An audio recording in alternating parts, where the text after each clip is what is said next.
let's games. Play GTA Online.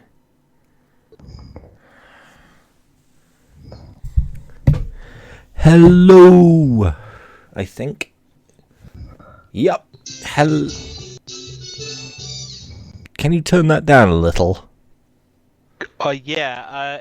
The answer is no with this game. I've just realised, so it's going to be off.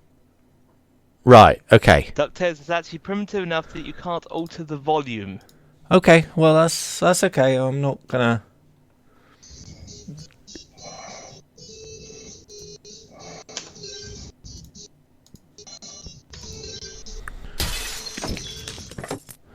Which makes it pretty bad when you're trying to have something to run in the background. Yeah.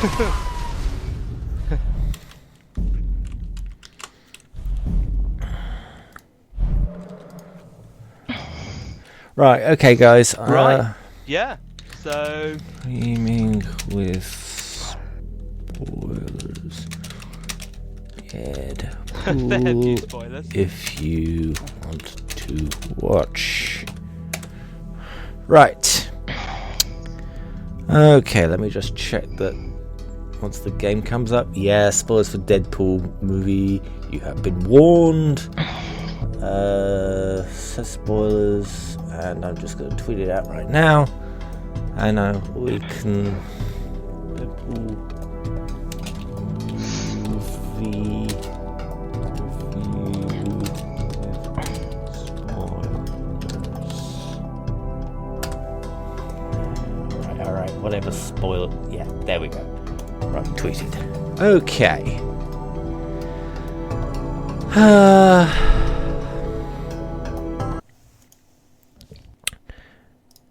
Okay, so what do you think of it? I think it's very good. I mean, it's the worst I thought it might be is a good average. Yeah. But as it was a very good Deadpool. It's more than I expected. It really is more than I expected. Yeah. Well, considering a lot of things don't live up to the expectations, and there's a lot of things, there's a lot of hype.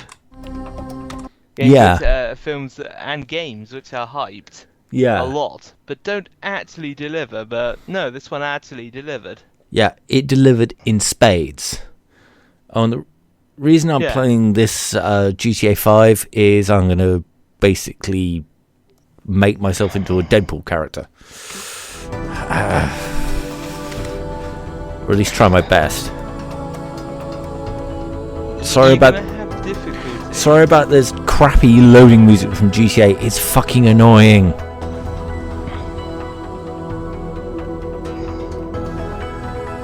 But I couldn't help it. You're gonna have to speak well, hang on.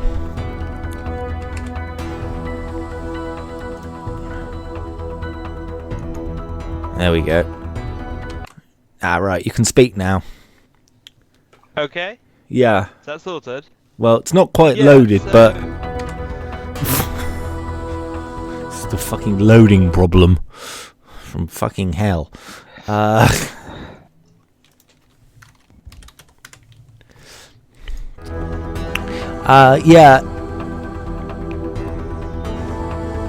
This is gonna. Deadpool is one of those films that changes the landscape, I feel.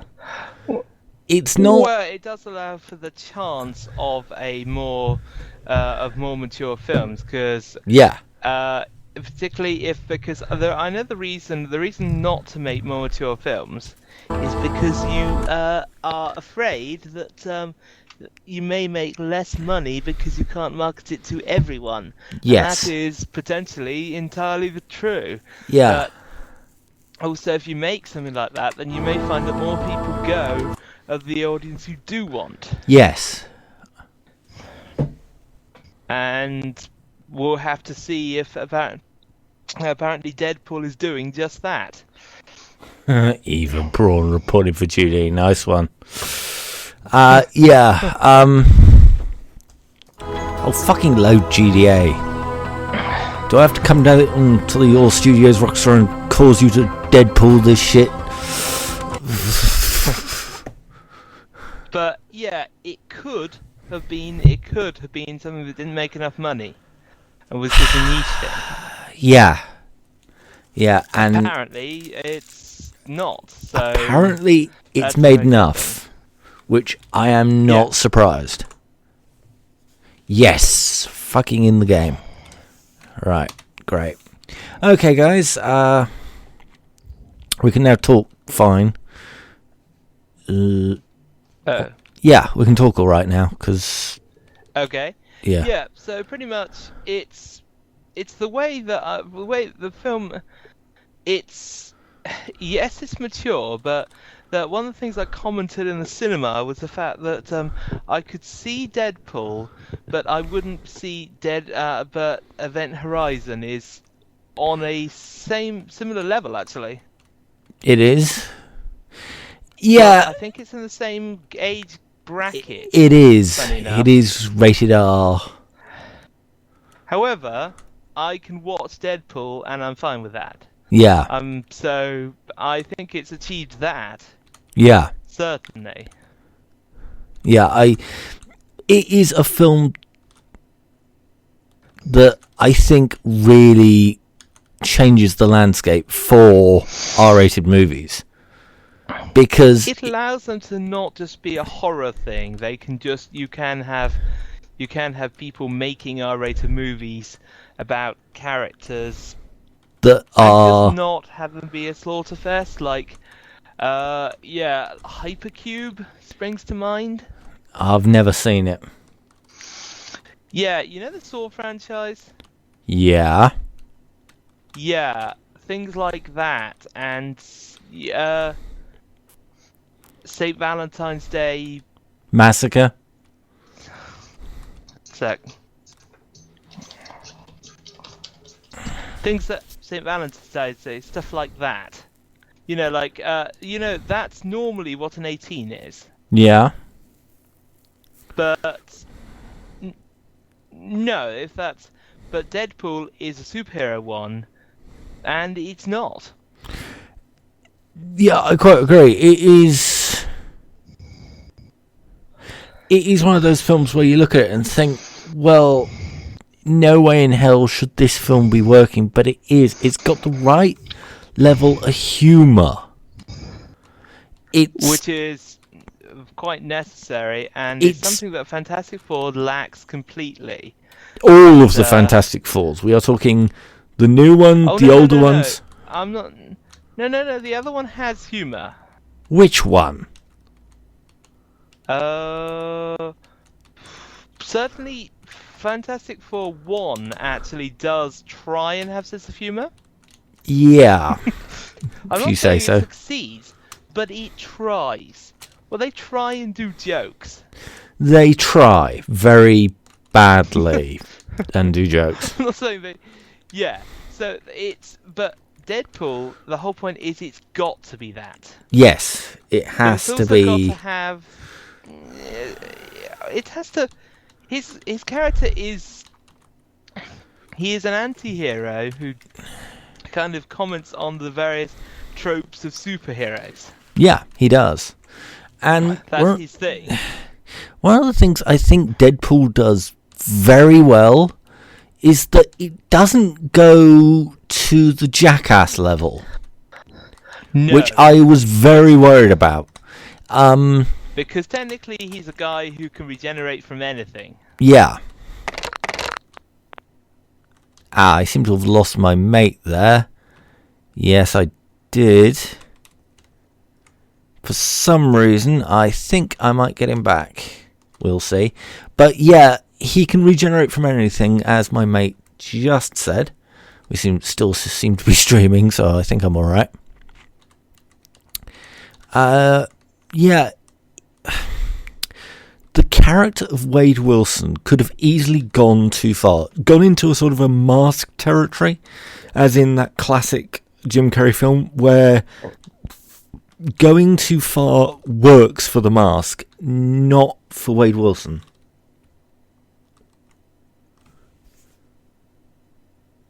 Wrong number. Sorry, what do you mean wrong number? I don't quite get what you mean.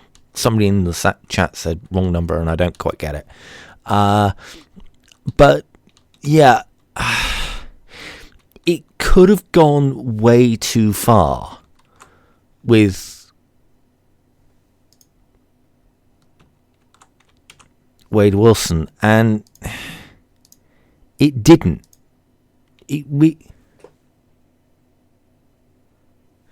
Oh, shut up, person in chat. That's why he hung up. Wrong number. Yeah, fine. This is sort of a review, you little twat. But yeah, I think that kind of thing really works. It's got the sense of humour that is just right. It's not too puerile to make the character stupid. It's just got enough sense of humour in the right kind of place just to hit it at the right kind of level. And that's why I love that film. It really works. It really does work. And yeah, I'm going to have to quit this. Sorry, I'm going to see if I can get my mate back. But you can still hear me and still see me. So, yeah. That film just eeks. If it was done by a standard studio, by a standard bunch of people in suits, they would have played it safe.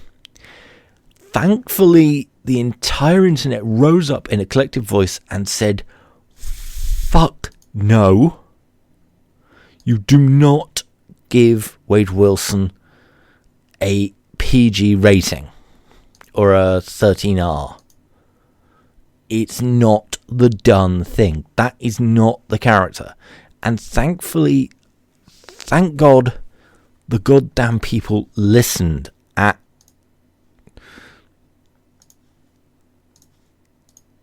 the place. It really works. It really kicks it up a notch. And having that hard R rating helps the film immensely. Having a softer film like a whatever rating the Marvel Avengers is, it would make the film suck. And when I mean suck, I mean literally, you would see huge schlongs, literally huge schlongs, and it wouldn't work. It really, really wouldn't work.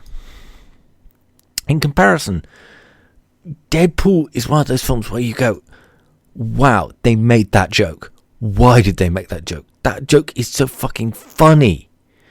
That joke is on point. That joke is just right. In some other films, you just go, it would go too far. In that film, in Deadpool, it works. It just goddamn works. If you think about it, well, let's get into the spoiler territory. Deadpool, this is his origin story. Right from the beginning. He falls in love. Well, no. Let's start with the actual story structure. It is messed up. If this story was told in from origin, from right in the beginning... Oh, shut up. GTA. From the beginning to the end of the story in a single long film like an Iron Man film, it wouldn't work. You have to have that structure jumbled. You have to go from in the middle of a fight, back, forward, and then you sort of get the end section. If you had it straight from point A to point B, it would not work. It really wouldn't work. The thing with this film is that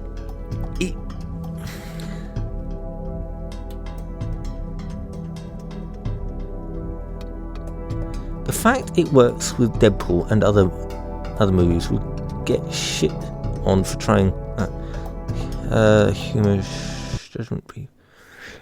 Yeah, I quite agree. Somebody... right, here we go. We might be able to get my mate back. It works with Deadpool and other movies.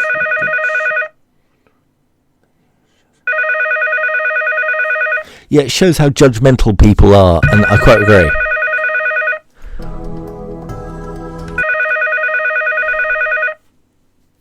Yeah, this film kicks so much ass.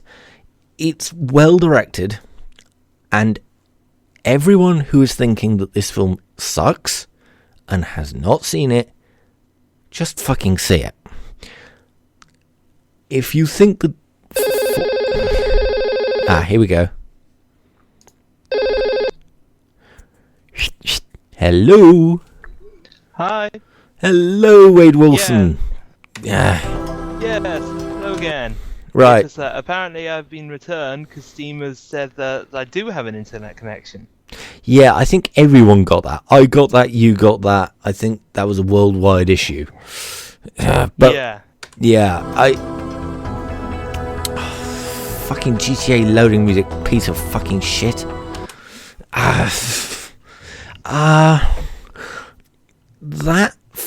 Let's talk about the story structure. I think if it was done like an Avengers film, from beginning, from learning about the team to end, sort of a straight story structure, that film would not work. Do you agree? I do agree with that. It's because it doesn't allow him to forth by say like, how did I get in this situation in the first place? Yeah. Because he's not. Because in this particular case, it's set in the way the story is set is him explaining to the camera before, in this case, hitting a car or the car rolling over. It's just how he got into this ridiculous situation. Yeah. Now, one of the things I've got to say, you have not... Okay, the trailers do it justice, but not quite. If you see what I mean. You get all the good bits, but you get all the good bits, but it's getting there that really works with this film. If you see what I mean. That's true. Yeah. Unlike in some films, like there's one that there are some comic book movies that in the past few years where it's like everything you saw which was good was in the trailer. Okay. Well, that is true. Actually, there are some. It's. I think Fantastic Four is guilty of that. The first one. Yeah. Everything. Like, we've got our powers. We've had all this. And then when it actually gets into the thing, you're like, I think I've seen all the good bits. Yeah. Somebody from the chat. Other movies try to be like Deadpool, but an over-aggressive fan base would not let that happen. Somehow, this is different. There's a reason for that. Deadpool fans are fucking insane. And I'm now a fucking Deadpool fan. A Deadpool fan like the alternate... It's kind of an alternate thing. So yeah, it's an alternate. It's less like, I'm an Iron Man fan. And it's like, no, I'm a Deadpool fan. I break the fourth wall. I am a snarky bastard. It's like... This is the thing that when you think about it, it's like, what if Jeremy Clarkson was a superhero? Basically, he would be Deadpool. Yeah? Or am I wrong? No, I'm not sure about that, but it's kind of like that. Yes. Let's get back to the structure of the film. It is so well structured. And here's the funny thing. Like the Peter Parker, what was he? Like the thing where he's got the pig and things like that.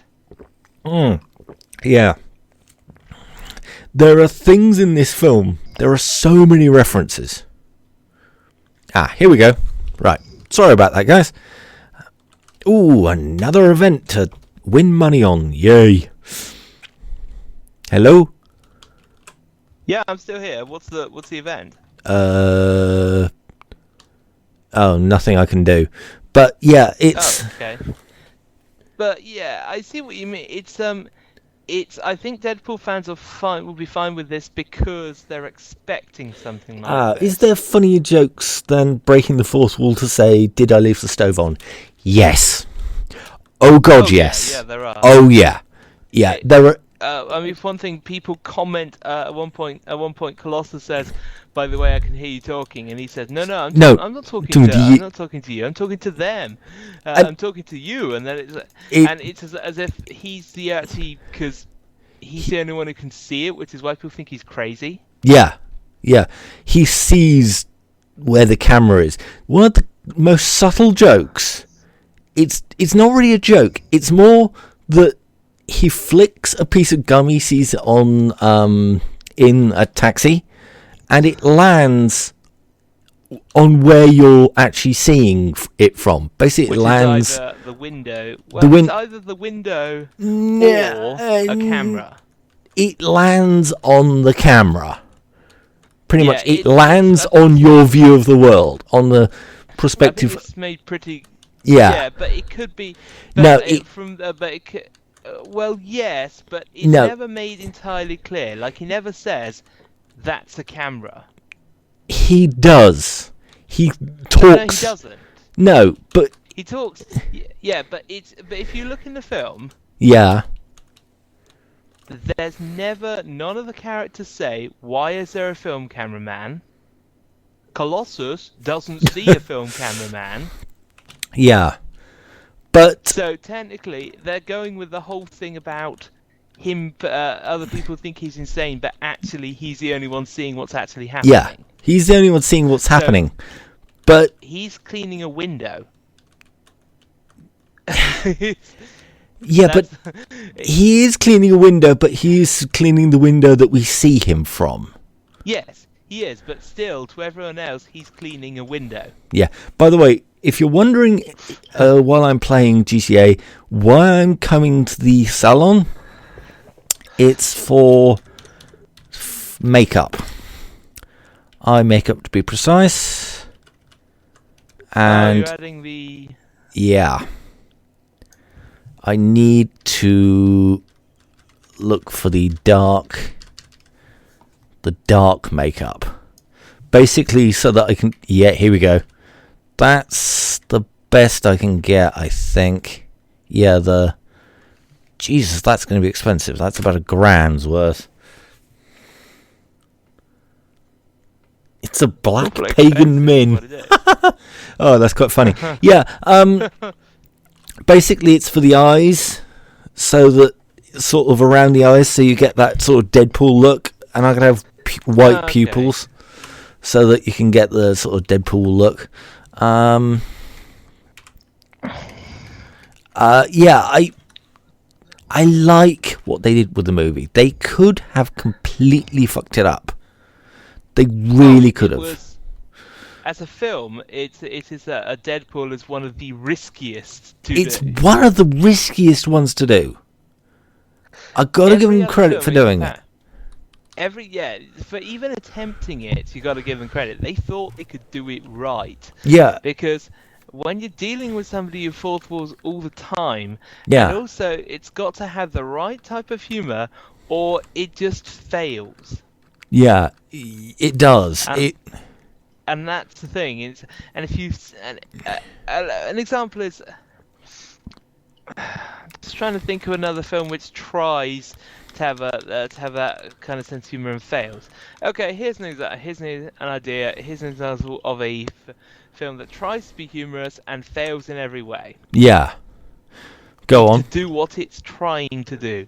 Men in Black 3. Oh yeah. It tries to be funny, and it's not. Yeah. It's comprehensively not funny. Yeah, that film's not funny, but Deadpool has enough comedy in it to make it comedy that works. It's comedy that works with the character. If you look at the difference, but do it wrong. Yeah. Deadpool's a Men in Black 3, because Men in Black 3 tries to be humorous, and you see it try. Yeah, you see it try, and then you also think, see it fail. Yeah, you do, and it's sort of that's why? Why did you even bother? Well, yeah, and so it's really all or nothing with both. Less so with Men in Black 3, but to a certain extent.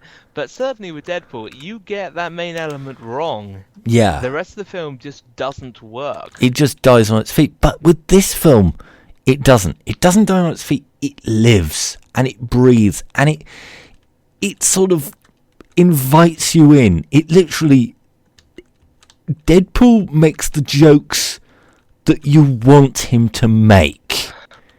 And also that you're thinking yourself. And here's the thing that I saw from Angry Joe. He's a reviewer of computer games. He reviewed Deadpool. And one of the things he said that I didn't quite believe, but I now really do believe it, is that he thought this film was written by his brother. Yeah, I can see why he thinks that. You mean Other Joe? Yeah, Other Joe. Well, no, that's not his brother, but basically it was written by somebody who knows him. Oh, right, because... But I can see what he means, because it does feel like that. It feels like the film that you knew you wanted. It works. it hits every mark. Yeah, he's not... and also, crucially... Yeah. And here's the thing that was a real risk in this film. Yeah. He isn't obnoxious. Yes, he isn't. He could so easily have been. Yes, and... If they'd have done it wrong... If they had done it wrong... Then you'd have a... What's the... Okay, here's the best example that it could be. Yeah. That I can think of. To a certain extent, and it's a sign of Chris Evans' acting ability. Yeah. Johnny Storm in the first Fantastic Four could have been really annoying. True. I am totally agree with you on that. And his general, what is this? It's that this is the thing, and you go through, and it's the fact, and that's really, and that's what Deadpool could have been like. Yes, it could have been. Where you're just like, wow, this guy really is, he's just an asshole. Yeah, but he's not. It works in so many ways, because you look at Deadpool and you think, well, Deadpool is fucking awesome. He says what you want Deadpool to say, what you think Deadpool should say. And he says it. Yeah, it's been written well enough that you actually it's not something. It's in a lot of cases what actually happens when you're watching it. Yeah. Is it's not something that you predict for him to say. No. But as soon as he says it, you think, "Oh yeah, that's really good. That's what I could have been thinking." Yeah, So it's not predictable in that way. You're not just thinking, okay, Deadpool's going to say this. Oh, he said it. Yeah, it's better than that in the way it's done. Yeah, somebody has said Adam Savage movies are always a pathetic comedic attempt. Yeah, this isn't an Adam Savage movie. If it was... Sandler, you mean? Oh, Sandler, yeah. This isn't an Adam Sandler movie. I have seen a bit of Pixels, and yes. I do agree with you, yeah. However, there's one thing about that I can't quite say is the fact that, and this is a fault of the film. Yeah. And to be fair, it's a fault of Pixels, which Deadpool doesn't actually do, because you don't have to get all the references. No. Yeah, I got a lot of the film references. A lot of the film when he makes quotes and stuff, and I'm like, oh, I know that film. Yeah. Yeah. I know that quote, but you don't need to know them all, Pixels, for instance, if we're saying about flaws, where you need to know stuff, most of the games, they don't try and explain them. They kind of assume about the games. Yeah, they assume you know, and that's the bad thing. It doesn't matter if you didn't know that reference for that certain part of the film. You will get it later on. You'll get it, or you'll still find it funny, but then you'll watch it the second time, and then somebody will point it out, and you go, "Oh, that's really clever." Yeah. As opposed to Pixels, which has the game Centipede playing, and they have to fight their way out. Problem is, I never played Centipede. Quite. It's you. You think about it, and it's like, well, they don't even try and explain Centipede really. They just show him playing vaguely, and that's what. And that's what it manages to avoid. And there's a lot of references, but it's not over heavy with references like Die Another Day. Oh yeah, the film that I hate in the Bond franchise has to be Die Another Day. More than on Her Majesty's Secret Service, because at least they were trying on Her Majesty's Secret Service to do a separate film. The onesie doesn't quite work, by the way. Sorry. I just had to say that.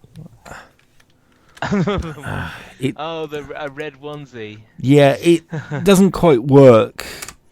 And anyway, in the film, he does go for a less of a onesie, sort of, at the beginning.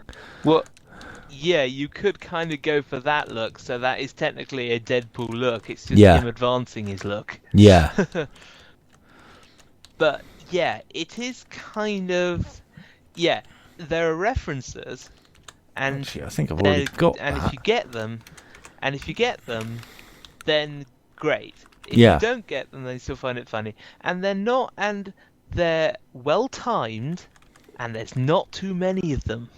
Yes, I quite agree. And also, they don't interfere with the story.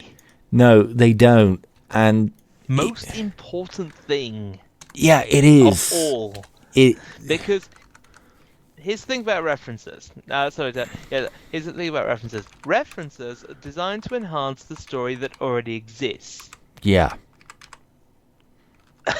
Emphasis on story that already exists. They don't drive the story. No. Unless you're doing something like some of the Bond films where you need to know that stuff and where it's drawing on other things. And if that's the case, then and you want to do that, then fine.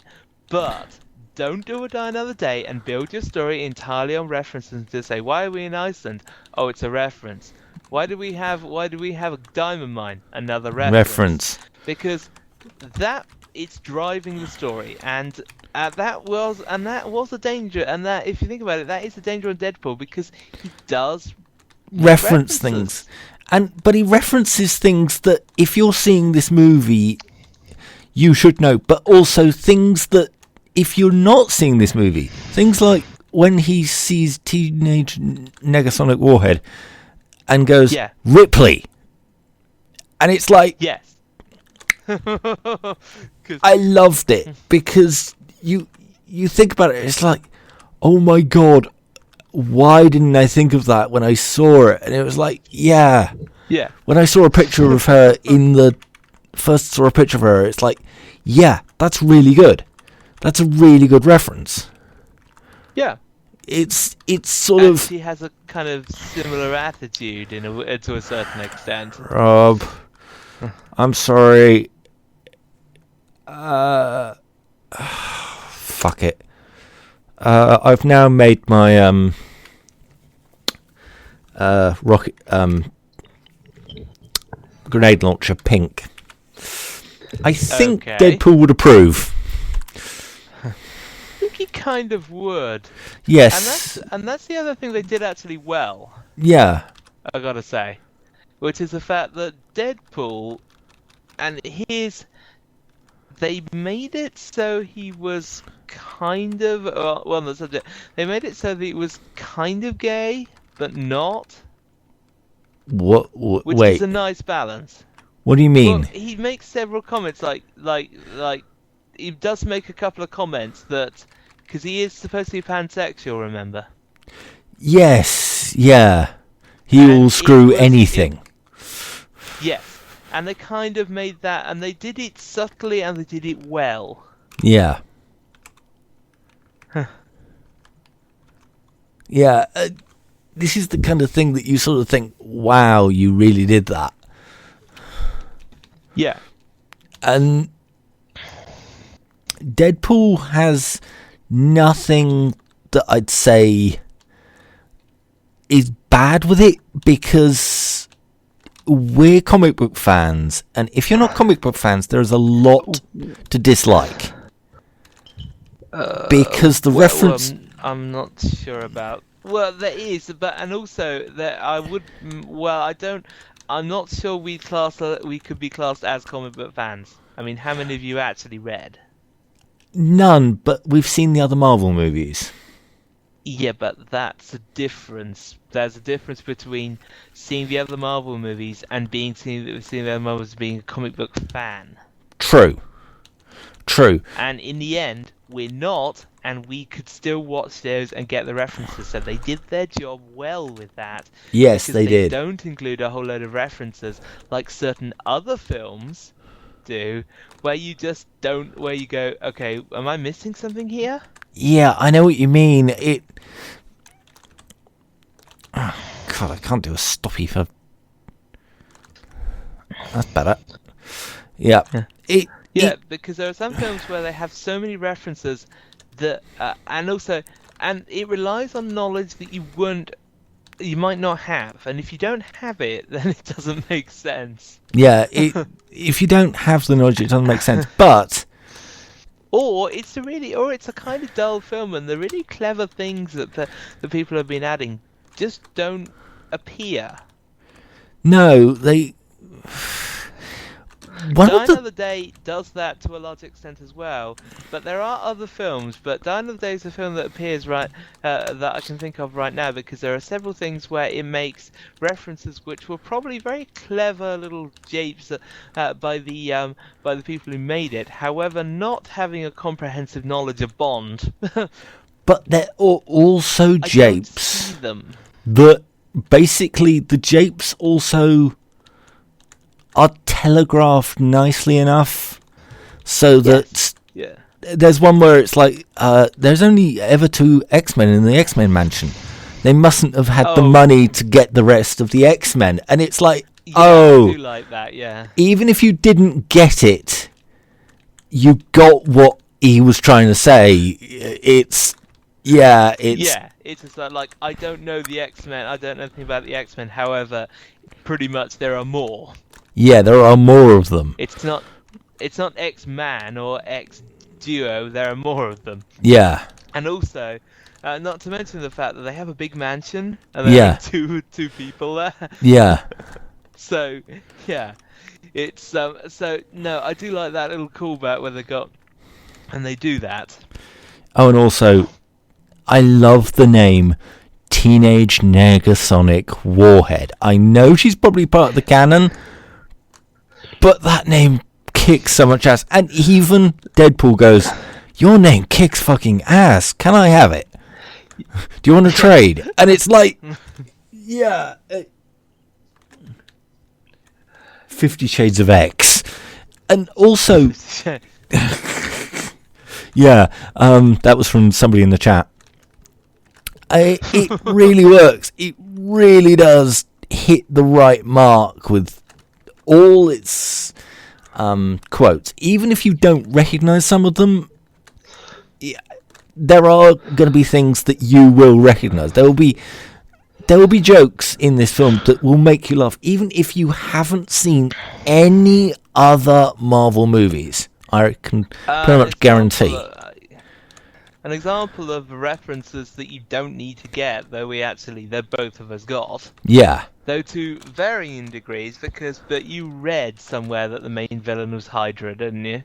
Well, it was a guess from what Angry Joe said, And basically, the way they acted, it's like, yeah, that if they could get the bloke who played Agent,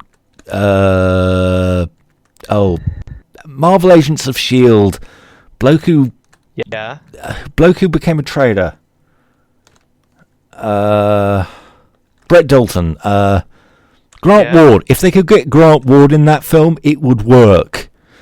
But because that would be even more, that would be even more. But they didn't. But it still worked. You realised it was Hydra. And you realised that it was a helicarrier as well. Yeah, you realised that there was a helicarrier, and it's like, yeah, that really works. And also another thing as well. Yeah. Is, and this is something they don't have to do. Action movies generally just have explosions happening for no reason. Yeah, there was reasons. However, the reasons were it was one of the helicarriers, which meant there was a lot of explosive stuff in it. Yeah, there was. What I think really sets this film apart from even Guardians of the Galaxy, which I do think was a comical movie, but Guardians of the Galaxy was only comical because Rocket Raccoon and I don't know about that. It was comical, but if you weren't a fan of science fiction, you would be bored to tears with it. I'm not sure about that. Well, because you do. No, because you can ignore most of it. You can ignore, even if you ignore most of the things, then you've got like the same that you've got the guards who have a low opinion on the outlaws and things like that. And you don't need to really know science fiction to know what's going on. Yeah, but this is the most interesting thing about Deadpool. It is an action movie first. It also has romance in it. That's true, yeah. It also has a slight bit of, I've got to say this, torture porn in it. Well, it's a bit sore-ish. It is a bit sore-ish, but it's also, I do see where you're coming from with that one. It has a bit of horror. It has wounds. It has various wounds and people dying in various ways, but it doesn't go over the top. No, it doesn't. It really doesn't. And it needed to be done because you are dealing with a guy who can take very grievous wounds and then heal. This isn't in the film. In one of the comics, to keep somebody alive, they are fed Deadpool's arse. He literally cuts bits off his arse to keep the people alive. How does that work? His arse regenerates. So that should kill them even faster. No, it's a bit like ham, apparently. Okay, right. And I can sort of agree. No, I have not tasted human rare. Before somebody writes that in the comments. Okay, well, but I see what you. But when you have a character like Deadpool, who's actually, and also, it's worth noting as well, and you make it clear. Yeah. That as Deadpool, one of Deadpool's main abilities, in fact, his only real ability is regeneration. Yes. And maybe a bit more strength, but generally he's not really concerned about bullet fire because he doesn't gunfire because he doesn't need to be. There's one thing where it's just like he looks through the bullet wound and goes, "Motherfucker," and it just kind of regenerates, but so he will dive onto cars and then they'll spin over and then get set on fire. But that's what he can do. What you see from the beginning of the film is when when he's not actually Deadpool, he is Wade Wilson. When he's before the cancer treatment, the special cancer treatment, he doesn't go very far in combat. He goes enough to scare somebody, but he doesn't get himself hurt. In this, he doesn't care. It's implied. It's implied that he has done a lot of combat. But and if somebody did push it, he would do that. How he could actually do combat, and so really he's more a Batman type superpower. Yes, he's a guy who's got super healing, but also was very good as a combatant anyway. Yes, he understood combat and he understood how to scare people. In the actual film, once he has the superpowers, basically the power of regeneration, he gives none of the fucks. Sorry. If you're watching this, it's an R-rated review. I'm sorry. I'm going to have to make this an R-rated review. Yeah. Would you like to swear, Rob? I think we already have. No, I've sworn. Would you like to swear yourself? I already have. That's what it means. I assumed it was an R-rated review. Yeah, well. If you're not R-rated, if you're not old enough to see this review, you're definitely not old enough to see this fucking movie. As I actually have with Deadpool, where it says, "This is not a kids' movie. Do not take kids to see this movie." It's quite clear. We want another Deadpool movie so there are no complaints. Making this clear. Yeah, and it's like, I hope to God that they don't slim down on the other Deadpool movie. That would be criminal. I don't think they will. I think they made it. I think if somebody complains, then they're just about it's just like, oh, my child saw this, would be like, why did your child see this? Why did your child see this? You need help. Yeah. But it's seeing. Take them to the next Bond film. It'll be a lot less tragic. No. It's you don't need a Bond film. I mean, as they actually have, as Dev actually says, as the Ryan Reynolds actually says, take them to see the next Marvel Avengers or Marvel. Well, no, take them to see Civil War. He said, take them to see Civil War. Yeah. And he actually recommends what to take somebody to see, and pretty much is pretty clear that Deadpool is not one of those. Pink ass motherfucker. Going full Deadpool here with my pink grenade launcher. But yeah, so the characters are very well developed. And It is, it's with the main bad guy. Yeah, he's a bad guy, but he's a clinical bad guy. No, I can't say that. He's not an assassin. He is more of.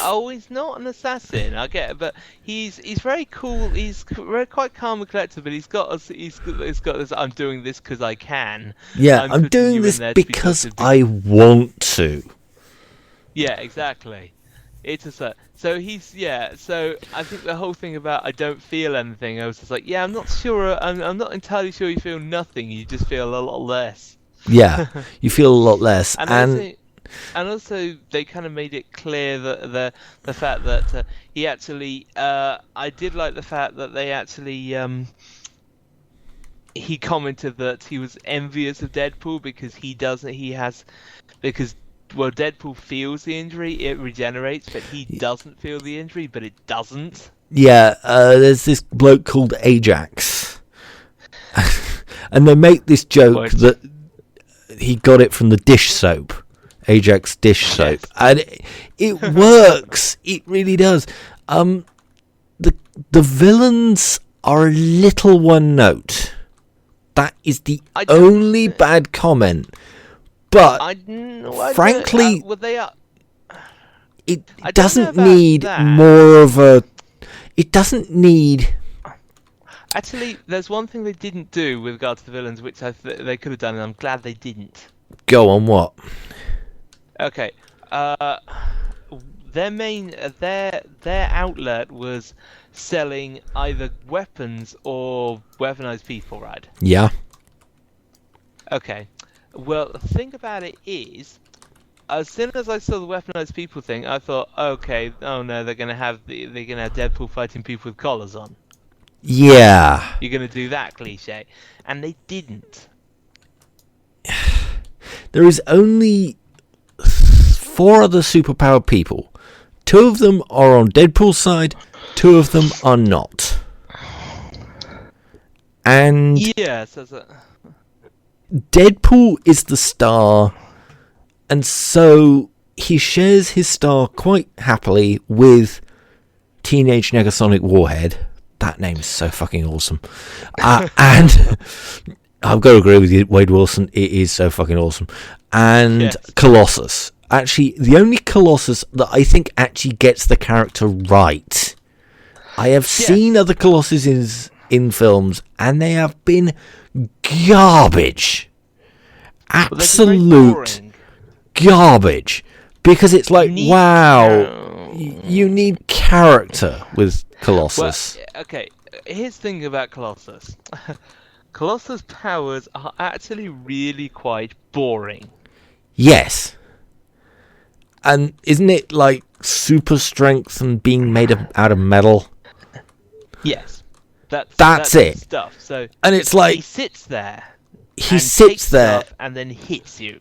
Yeah, that's what it does. That's boring. And it's like, but then there's Teenage Negasonic Warhead. She can only do one thing, but that one thing is so fascinating because it's like, would you call it force or would you call it sort of like exploding farts? I'd say it's an energy that is. I think it's an energy that's released that's fired forwards. That's what I got the impression of. Yeah. It's fired forwards, but it kind of surrounds as well. And it's depending on how much power is put in there. It's either a little or a lot. Yeah. But it blasts in. But it can blast in specific directions, like lifting Deadpool up on a bit of metal. Yeah. And it works beautifully.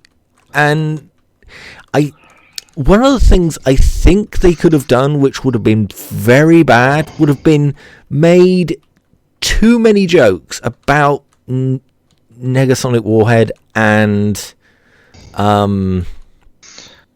Colossus. They made the right number of jokes. They had respect for the characters that fans of the comics and fans of the movies love. I didn't know jack shit about Teenage Negasonic Warhead. I want to know more about Teenage Negasonic Warhead. Even if you didn't know who the hell they were, you liked them. But that's actually the thing about that they could have misinterpreted. Yeah, about Deadpool, but didn't. You've hit the nail on the head because Deadpool respects everyone in the Marvel Universe. He might not like them, but he respects them because they have things that he doesn't. Well, not just that. Go on. He's not a villain unless he chooses to. Unless he chooses to be. Therefore, he actually does have respect for Colossus, and he thinks he's a nice guy, and this is however, he's just a dickhead. However, as Spider-Man also found out in one of the other good things of Deadpool, is first time he encountered him, he was an ally.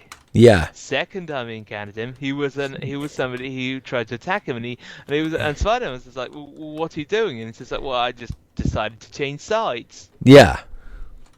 Because Deadpool can. Yeah, Deadpool can. He's completely insane. Yeah, really. It's unlike other characters where it's like you can read them like a book. You cannot read Deadpool like a book because he is reading you. He is thinking, well... Actually, he's not really reading you to a certain extent. He is to a certain extent, but also to a certain extent not. He does, but he's reading what you expect, if you see what I mean. In one of the... Not sure. No, well, no, let me finish. Yeah. Basically, if you read an Iron Man comic, you expect him to make a new suit to solve a problem. Right? Uh-huh. In a Deadpool comic, he will go for no goddamn reason other than I'm bored with a conversation. Go on several pages ahead, and then you'll meet him several pages ahead, and you'll have the other characters going, where the fuck's Deadpool gone? For like a couple of pages. Yeah. Or he'll skip ahead, and it's like he breaks the expectations, and it works. It works in the film as well. He does break the expectations, but in terms of him planning it and planning on people's reactions, I think I think that's not what Deadpool does. Deadpool does random stuff, and people react to go, "What the hell?" But that's what he normally does. Yes, but it's not random. Oh, it's not random. I'm not saying it's random, but I'm saying he's actually insane. Yes. And he doesn't plan on lots of stuff. He's kind of thinks that he does it, kind of wings it. Yeah. A lot more. So it's not planning, because he's not like Batman, where he's strategizing and saying, well, if I do this, then somebody will do that. Why? Because I've analyzed their psychology. Yeah. Not it at all. No. It's the fact that nobody expects him to do that, and I don't think Deadpool knows what he's going to do until he's almost about to do it and says, yeah, I'm going to stand on this car. Yeah. So that's a big difference in the fact that the psychology, it's not like that. No. He's that's subscribing a bit too much, not necessarily brain power, but it's just not the way he works. True. One of the things that Deadpool does very well is that he carries the film along at the pace that it could have been too fast. Do you know what I mean? Yeah, it could have been too fast. Or it could have dragged on. Now, I've got to... you might disagree with me on this. You have every right to. The first Captain America film. I think I do disagree simply. Well, let me... because... No, let me explain. The first Captain America film, once he gets his powers, you think, okay, it's going to start actually going. It does, but it drags so slowly. He gets his powers, and then it's like 10 minutes. But that's kind of the point. It is kind of the point, but you do see where I'm coming from. Well, if you wanted a pure action, movie that ignored his actual storyline as to why he's on the cards, true, and things like that, then yeah, and you could have just avoided that and just said and just cut and just. But having him doing that, and being on, yeah, he's not immediately kicking ass and just it's as at the time. Yeah, and it takes some time, but I think it helps his character because he is shoehorned into the role and then has a reason to be there. Yeah, the thing about... And not only that, not only that as well. Yeah. But he has to get people's respect, which is quite crucial. Yeah, yes, he does. Because he's known as the War Bonds guy. Yeah. With Deadpool, if it was too fast, you'd go, oh, well, that was nice. What else? Well, it was too fast. One of the films that I think was... Actually, no, I know the film that I should have said Iron Man 3. Is that too fast? No, too slow. It is a bit slow, actually. There's a lot of... In the middle, it sort of sits there, and it's like, what are you doing? You're Tony Stark. We know what you can do. What the hell? And it's like... What? Yeah. With Deadpool, it is the right speed. It is not too fast. It's not too slow. It takes you around the actual world of Deadpool. And it is his world. We just all live in it. Sorry, I couldn't help but say that. Well, it does show the world from Deadpool's perspective in terms of and makes it and then builds it up and then in terms of here's where I am now. Here's how I got here. Here's how I got here. And here's a masturbation scene for Yeah. And then it goes back to the present and carries on. And at that point, you do fully understand why things are happening, why he's in position, and also by showing the fact that pre-getting the healing factor, he was already like that. But with the healing factor, he just decides to go completely doolally, and it's more... He can. Because it's quite clear in his character, it's the way he does stuff. Yeah. That before that, if he was given the ability to play God, he would be hell. No, he would do stuff like that. He would, and it would be... gives him the ability. It would be glorious, but it would be like... Think of... If you don't know who I'm talking about, I do apologise, but I do recommend you watch these. You've got to get these on DVD. The Q Continuum. John Delancey playing Q. It is almost like that. If Q didn't have omniscient powers, but was equally as, I wouldn't say douchey, but jackassish. Yeah, it is for that.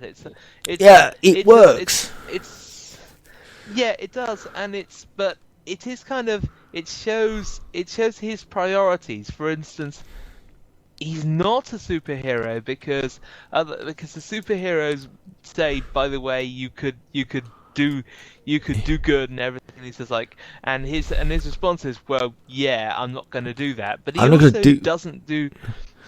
He doesn't. But if you notice. Sorry. So he doesn't do the good. Yeah. He doesn't, unless the good is in his interest. Yeah. Which it is in this particular case, because he wants to get his girlfriend back. Yeah, and his motives in taking on Hydra, are to get his face back.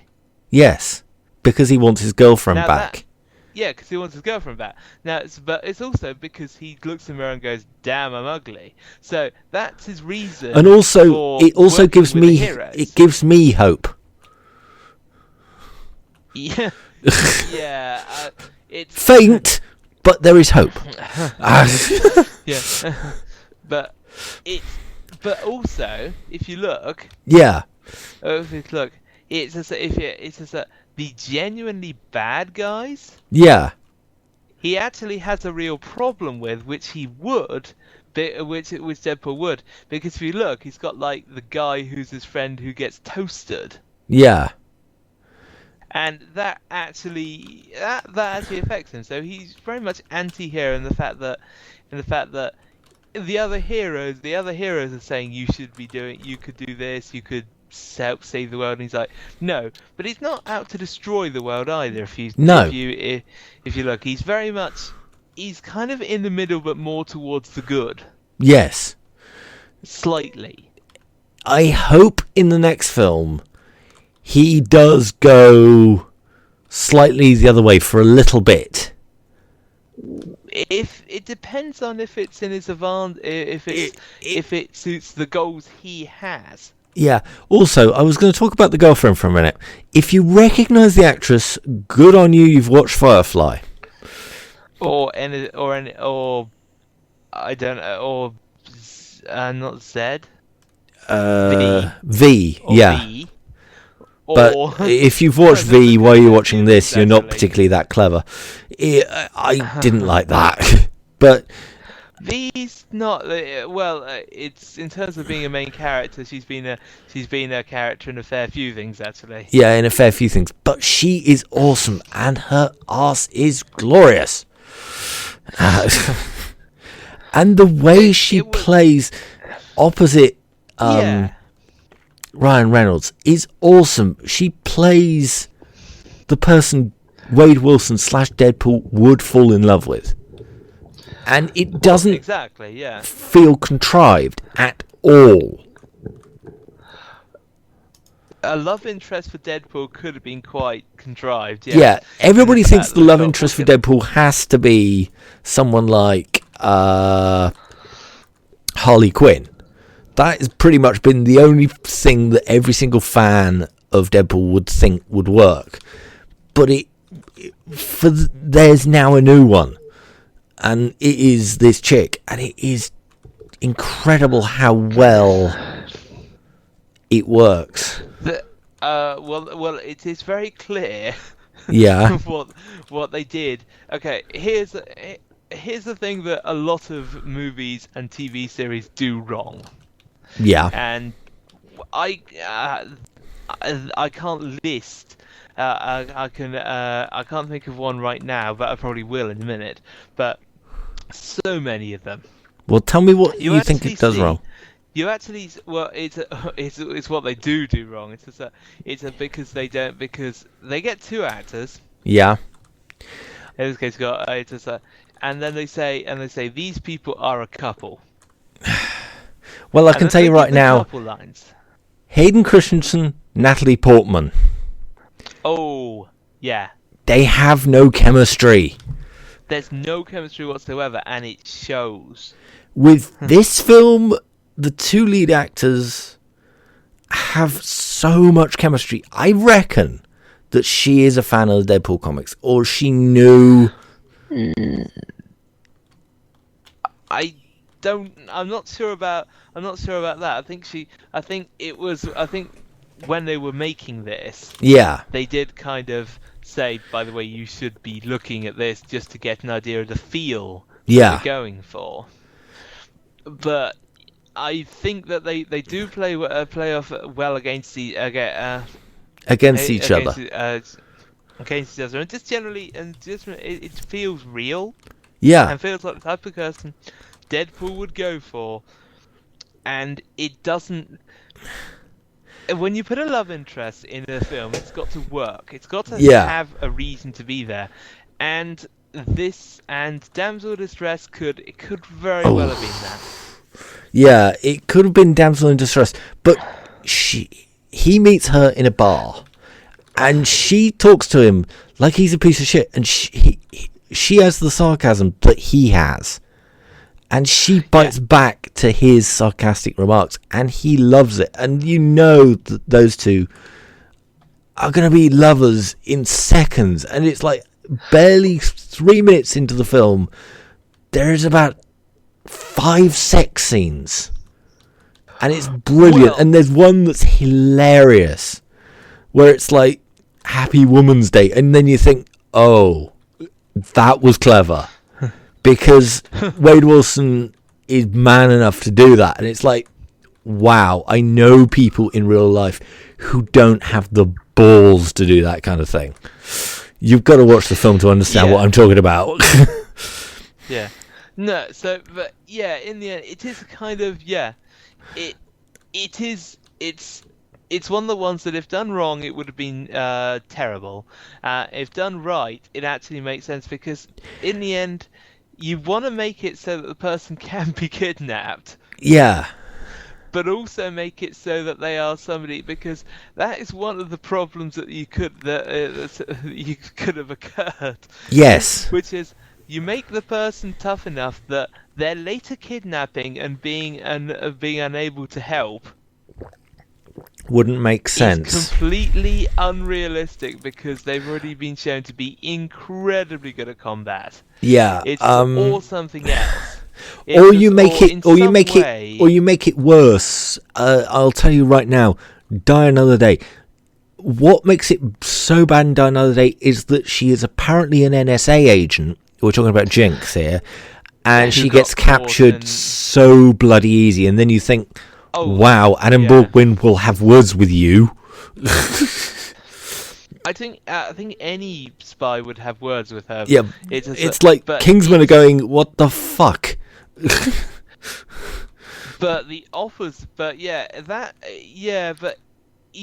same principle applies really. When you have him as is shown, following her, and things like that, she's shown to be kind of odd, also quite normal in that way. Yeah, and because they could have done superpowers for her or something like that. I'm sure that crossed their minds. Yes. Actually, no, I don't think that crossed the people who made the film's minds. No. But I'm sure that if it were passed to lesser directors. Yeah. And people who didn't know it, that would cross their mind. Yes, it would. But this person, every single person on that film deserves every single bit of my money, because they have made a film that is going to make franchises. It is going to make Deadpool a franchise. Isn't it? I'd say it will. If it was a success, it would. It's more than its success. The original Iron Man film has been supplanted by the Deadpool film's opening weekend, and I have a funny feeling it might take out the Avengers in terms of most powerful Marvel movie. That's pretty impressive. Yeah, because this film just has the balls to do it, and you've got to either do it all or not, which is probably why. I think there was a wall that said "nut up" or "shut up." I think what actually happened really with this film was the fact that they went along and said to Marvel. Yeah. I guess. It is at Fox Marvel. Is it purely Marvel? It's a bit of both. I think Marvel went, yeah, just do it, and Fox was like, oh, hell no. And they had to badger Fox Studios until they went, oh, fucking do it and leave us alone. Okay, that was something I actually saw in the things. It was like, just do it and leave us the fuck alone. And I think they're now. I think they've just I'm not sure it's greenlit yet, but there is big rumours that the next Wolverine movie is now going to be rated R because of the Deadpool movie. The Deadpool movie actually provided enough money to make them think, oh, if that works, what else works? It's a test case for doing a mature film about characters. Yeah. About characters that isn't something like Saw or something that's a pure horror movie, for one thing. There seems to be the 18 seems to be preserved of either as a lot of 80s action movies. Yeah. Or pure horror. Yeah. Or pretty much horror. And that's not the only other one I'd say is Kingsman. Yes, and Kingsman as well, yeah. Yeah, one of my favourite films. And this is now going to come right next to Kingsman and Casino Royale. It's that good. It's now become one of my favourite films, and I've only seen it once. I think I might get a letter once the digital version comes out from Google saying, just buy the fucking DVD. We are sick of you watching it over and over again. You're buggering up our bandwidth. I imagine they'll have to put a fair amount of bandwidth on there. Yeah, it's like, you think about Marvel movies and you think it's going to be kid friendly. This one isn't, and it works. If they made a 13, it would have killed it. But they actually they already tried. They already tried. Now, really? You don't know about this. You never watched this film. This film sucks. X-Men Wolverine Origins. I told you not to watch it. Have you watched it? No. Don't. They have Deadpool in that movie. He has 2 swords. It literally is screaming Deadpool. This movie, they make Deadpool. They even give him the teleporting ability. And here's the problem. They shut his mouth. Really? Yeah. Yeah, sure. They shut Wade Wilson's mouth. And in the actual X-Men Origins film, he was quite comical. He wasn't hard rated, but he was still comical. In the film, it's cringeworthy. It really is cringeworthy when you see it. Well, shutting the mouth of the merc with the mouth mouth seems a bit weird. Yeah, it is. It's not only weird, it's blasphemy. I don't really see the point. That was one of the worst. I think that was one of the worst rated Marvel movies, and I cannot be. I'm not surprised. I really am not surprised because it doesn't have. It didn't have the balls to go through with the story that it needed to go through with. It was the original Weapon X project. It showed the Weapon X project. And it showed all of them. But it didn't have the balls to go through with it. And it sucks as a movie. Considering that Weapon X produced... Wolverine. What did it produce? Wolverine, Deadpool, and... God damn it, who... Deathstroke, I think. Deathstroke, yeah. Yeah, it produced classic characters in the Marvel franchise. And it's like... You did this because you idiots. You made a big mistake. And if you're going to do it properly, yeah. Yeah, and I think the director has never worked on anything Marvel again, and I'm not surprised. I think Marvel knows when they look at something if the director is good or not. Yeah. And whenever I see the words the person who did X-Men Origins, I look at the trailer about 20 times and go, is this worth anything? And if it's not, I skip it.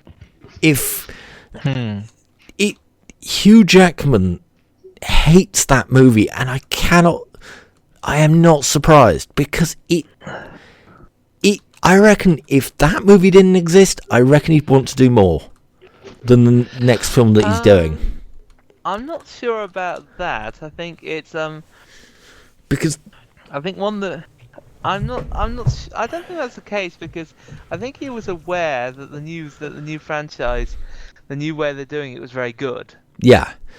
Also, I think there is a fat Ryan Reynolds in a fat suit. What? Yeah. I'd forgotten about this. Yeah.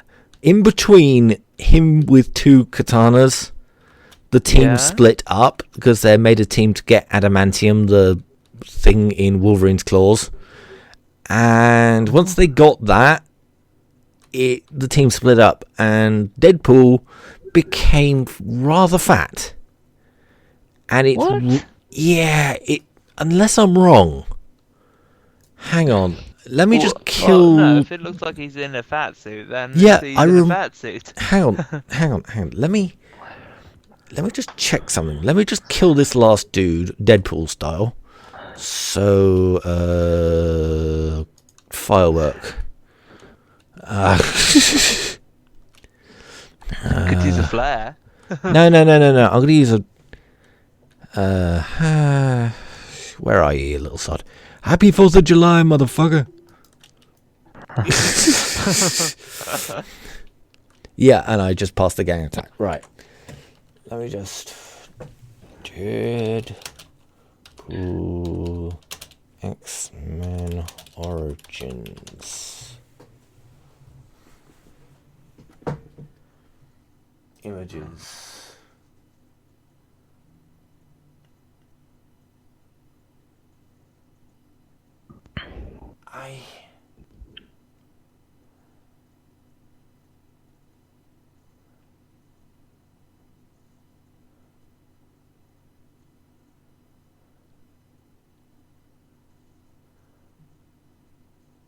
Hang on, let me try something.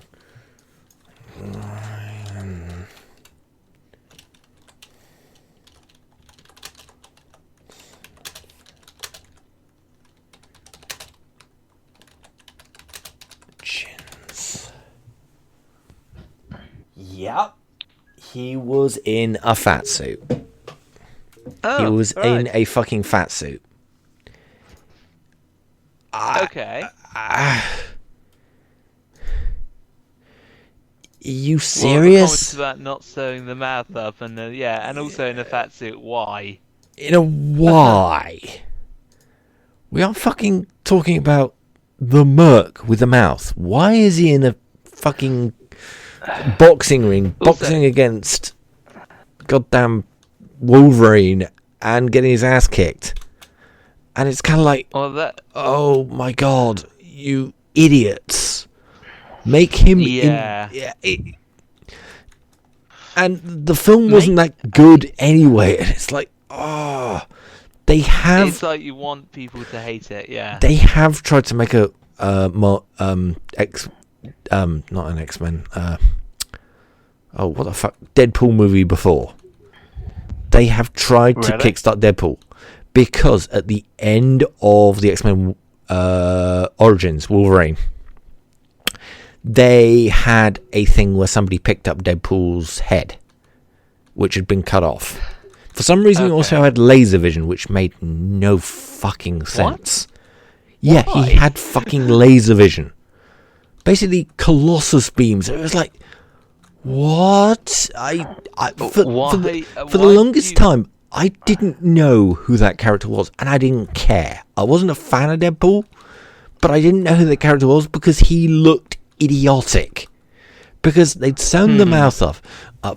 He hadn't got two swords. He'd got swords in his arms. Literally, basically, they put swords on like extendo poles through his arms. See. And you sort of think, oh my god, what the hell was the person who designed that character thinking?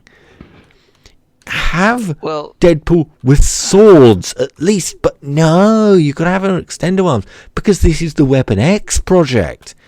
Fuck you. And was also it not enough to give him super regeneration and to be the ultimate weapon. Yeah, but that's the thing. In the Deadpool movie, all he's got is super regeneration, and the fact that works. A guy with combat experience. A guy with combat experience, and the comedy of a million comedy writers having fits, and it works, and it just hits home. I reckon there was there was rumours that the Deadpool movie was stalled because of X-Men Origins. They were thinking about doing one, and Ryan Reynolds played the original Deadpool in the first X-Men Origins movie. You saw the Deadpool he wanted until he got fat and shut the mouth. Then I think he hated playing it. He didn't like it. Well, I would. And apparently, I think he actually apologized to people, saying I shouldn't have really taken this role because that was not Deadpool. That was not the character that I fell in love with, and it wasn't.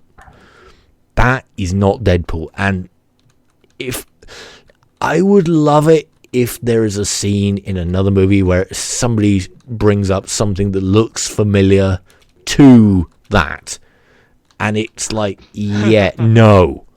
And Deadpool just goes, what are you supposed to be, a fucking imitation? Get back to fucking the drawing board. You're a fucking disgrace. Go join the X-Men, you mother. Sorry, what? You could just have him react. Just have him react by saying it's just by saying something like it's like you're a poor copy of me. Whoever would make you. Who would ever make you? And it's like, it would be the apology from Fox. It really would. Well, if they actually accepted that scene, then it would be the apology from Fox. Yes. Yeah. And actually, I've recently read there are two. This is something different. Deadpool had a very fucking small budget when it comes to Marvel films. It's small in comparison to every single other Marvel film that there is. I can believe that. I mean, if you I can believe that. People involved in fights. Yeah, and here's the thing. It doesn't show. It really doesn't show that it's a small amount of cash in comparison to things like Iron Man 3. It really doesn't show, does it? Or am I wrong? And there are times when they and this is from the Stargate episode. Yeah. They do the same thing, where they hang a lantern under the fact that they didn't have the money to get more people. Yeah. Several times they do that, and that's their way of saying and it makes it fine that the X-Men mansion only has 2 people in it. Yeah. And when you think about it, it's like, wow, you really had the balls to go through with it. And I think Hollywood is now going to be singing your praises. It's going to be like, what do you want to do next? Here is a pile of money. You made a small pile of money into a big pile of money. Here is a bigger pile of money. Make this into a house size pile of money. And we won't mind if you don't quite get it right, because we'll know that even though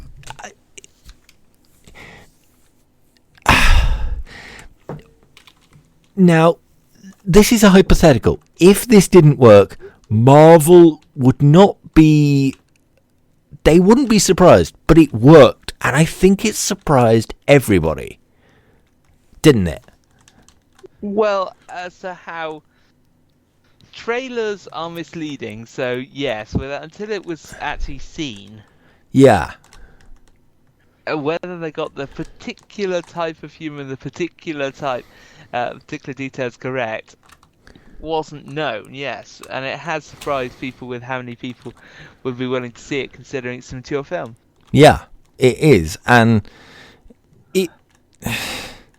if you look at that film and go, wow, you've made a film that everybody should see. Yeah, everybody who's legal should see that film. If you're of the legal age to see that film, see that fucking film. And here's one of the funniest things.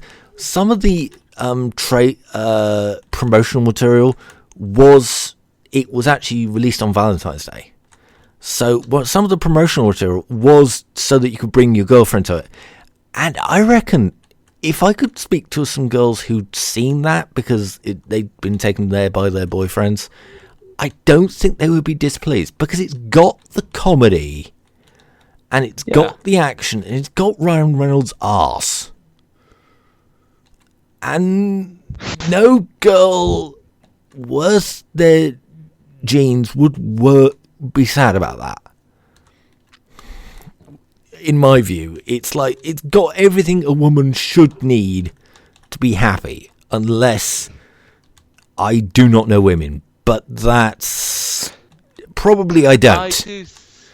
I do see what you mean though, and it is true. Yeah. Yeah, it's pretty much it's got. This is why I think women should see Casino Royale, because it's got the emotional story in it. It's not quite as good as Deadpool, I'd say, but Deadpool, I'd be surprised if there was breakups because you had to see Deadpool, if you see what I mean. This is the revenge for 50 Shades of Grey. Last year, every single guy probably wanted to see Kingsman, or something like that, but was told they have to go to see 50 Shades of Grey. Now, every single guy went to see Deadpool, who was sensible with their girlfriend, because she told him that I have to see 50 Shades of Grey. Then every right to go, I have to see Deadpool. And neither of them would have left unhappy. They would have both been happy. So, yeah, it's, if you can make someone happy who's not supposed to like that kind of thing, in my view, you've won. Yeah. The only person I think who could not see it would be your mother. Oh no, it's there are certain, it's when the mature part is not just age. It's about a certain type of person will like this, which is why it's a risk. Yeah, it was a risk.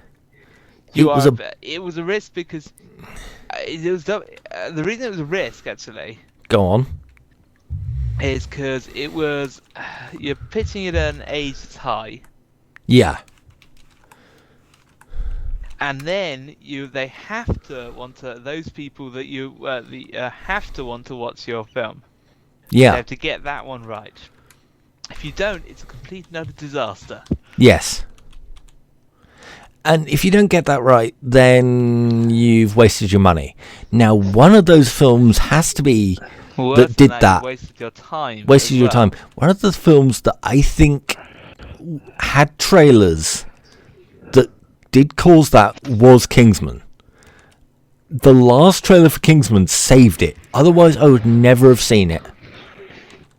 And also, yes, when it is a complete waste of money, you've got the new Fantastic Four movie, which I knew from the trailers was gonna be crap. Oh yeah, that was. There is 98% of the time I can spot a crap movie. If you like go, well, this has got a good concept, and then you think, well, it's a crap trailer. Watch a few more trailers. You might like the film. If you see the first trailer and go, oh fuck no, then 9 times out of 10 you might be on the money. And then you go to the next trailer, it's like, oh god, this is even worse. You pretty much are right. Basically, it's the same with the Twilight films. I saw the first trailer for them and it's like, oh my god, what the hell did I just watch? Deadpool. The accurate description. Deadpool is our revenge for the Twilight and 50 Shades of Grey. We need 1, 2, 3, 4, 5, 7 Deadpools to make it equal. I don't know. There's Underworld Evolution, and that's very good. No, I need 7 Deadpools. You might need 6. I need 7. In terms of a direct counter, I would say that is a counter. Yeah, it is. And I've got to admit, I am now a fan of Ryan Reynolds. I was a little bit of a fan of Ryan Reynolds from what he did in one of his worst roles. Apparently, he hated the film Blade Trinity. But he played pretty much a Deadpool clone in that film, if you've ever seen it. He played a Deadpool clone, but he was a snarky bastard. Okay. He was just basically a snarky bastard. He was practicing for Deadpool. He's practiced for 11 years and he's got it. Now fucking make more movies. Don't kill yourself trying too hard. Just keep going until you... Well, funny enough, you were saying about people making movies. Yeah. Chris Pratt actually, I think, jokingly said that he would like to be that he would like to be in the next Jurassic Park movie. Yeah. And then... I think about 4 years before it came out, it was made a comment on something, and then that actually happened. Yeah. So I think this is two of the things at the moment we're seeing, like, two people who have got into the movies they wanted to get into. Yeah, and it's all the more good. I've not seen the Jurassic Park movie. Yeah, I've not seen. It's very good as well, and it was a very good decision. Yeah, and you get the impression there was a reason why he he made that comment. Yeah, and when you see the film, it's like, oh yeah, I can see why. Yeah, you want to be in it. But it really works. I mean, it's they got the right person who clearly understood it. Yeah. I mean, an example I can think of actually of we're thinking of examples where people have things where they don't understand it. Real Steel. What do you mean? I mean, does Shaquille O'Neal really understand anything about his character? Shaquille O'Neal? Real Steel. The film.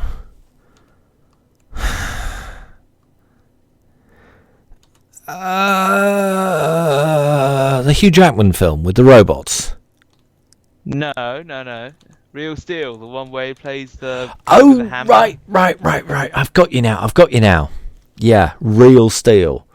Yeah, it's this old... Clearly, Shaq does not... Yeah, it's just a... Can I give them the sort of premise? Before Iron Man... It's only really the premise for this one. My point is the fact that the guy who plays him, Shaq, is clearly has no idea of the character. I have no idea of the character of what the character of Real Steel should be either. So I can't say anything more myself. But he has no idea how he's supposed to play it, and it shows. Well, no. Let's put it this way. Yeah.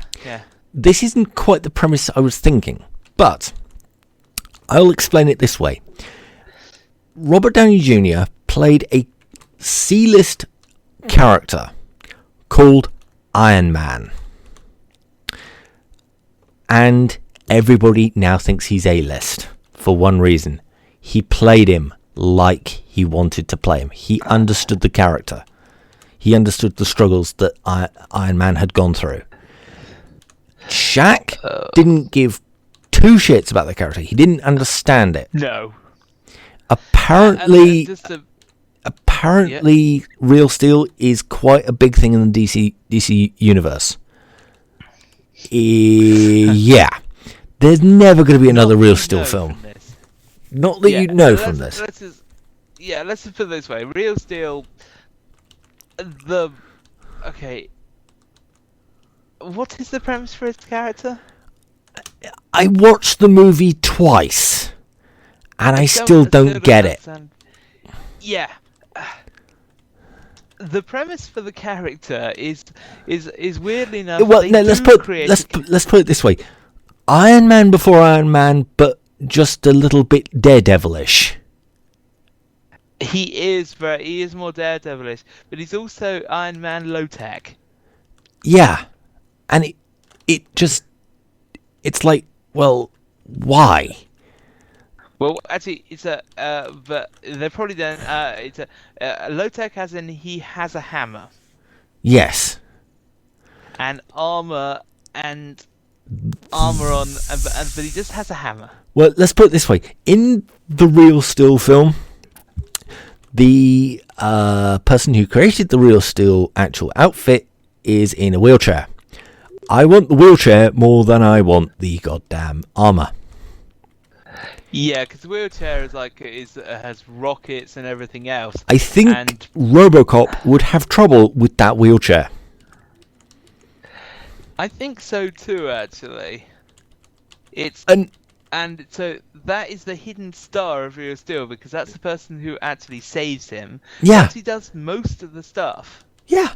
And it's quite difficult to ignore stealing a patient from a psychiatric ward and then just pretty much falling to the ground. It's not psychiatric, but it's a medical ward for personnel.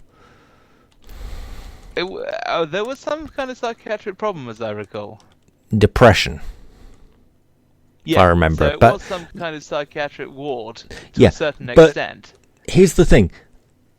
Robert Downey Jr. played a billionaire nerd making a suit of armor, and he is now one of the most...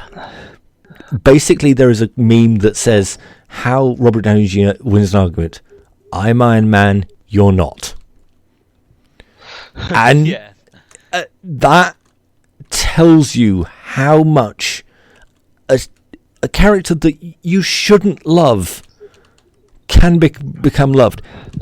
And this is Well, it's the critical thing about how he plays the character as well. Yeah. How he plays the character as well. It's the fact that's not what Iron Man's like. No, it's not. It's not what Iron Man's like. But he made the character lovable.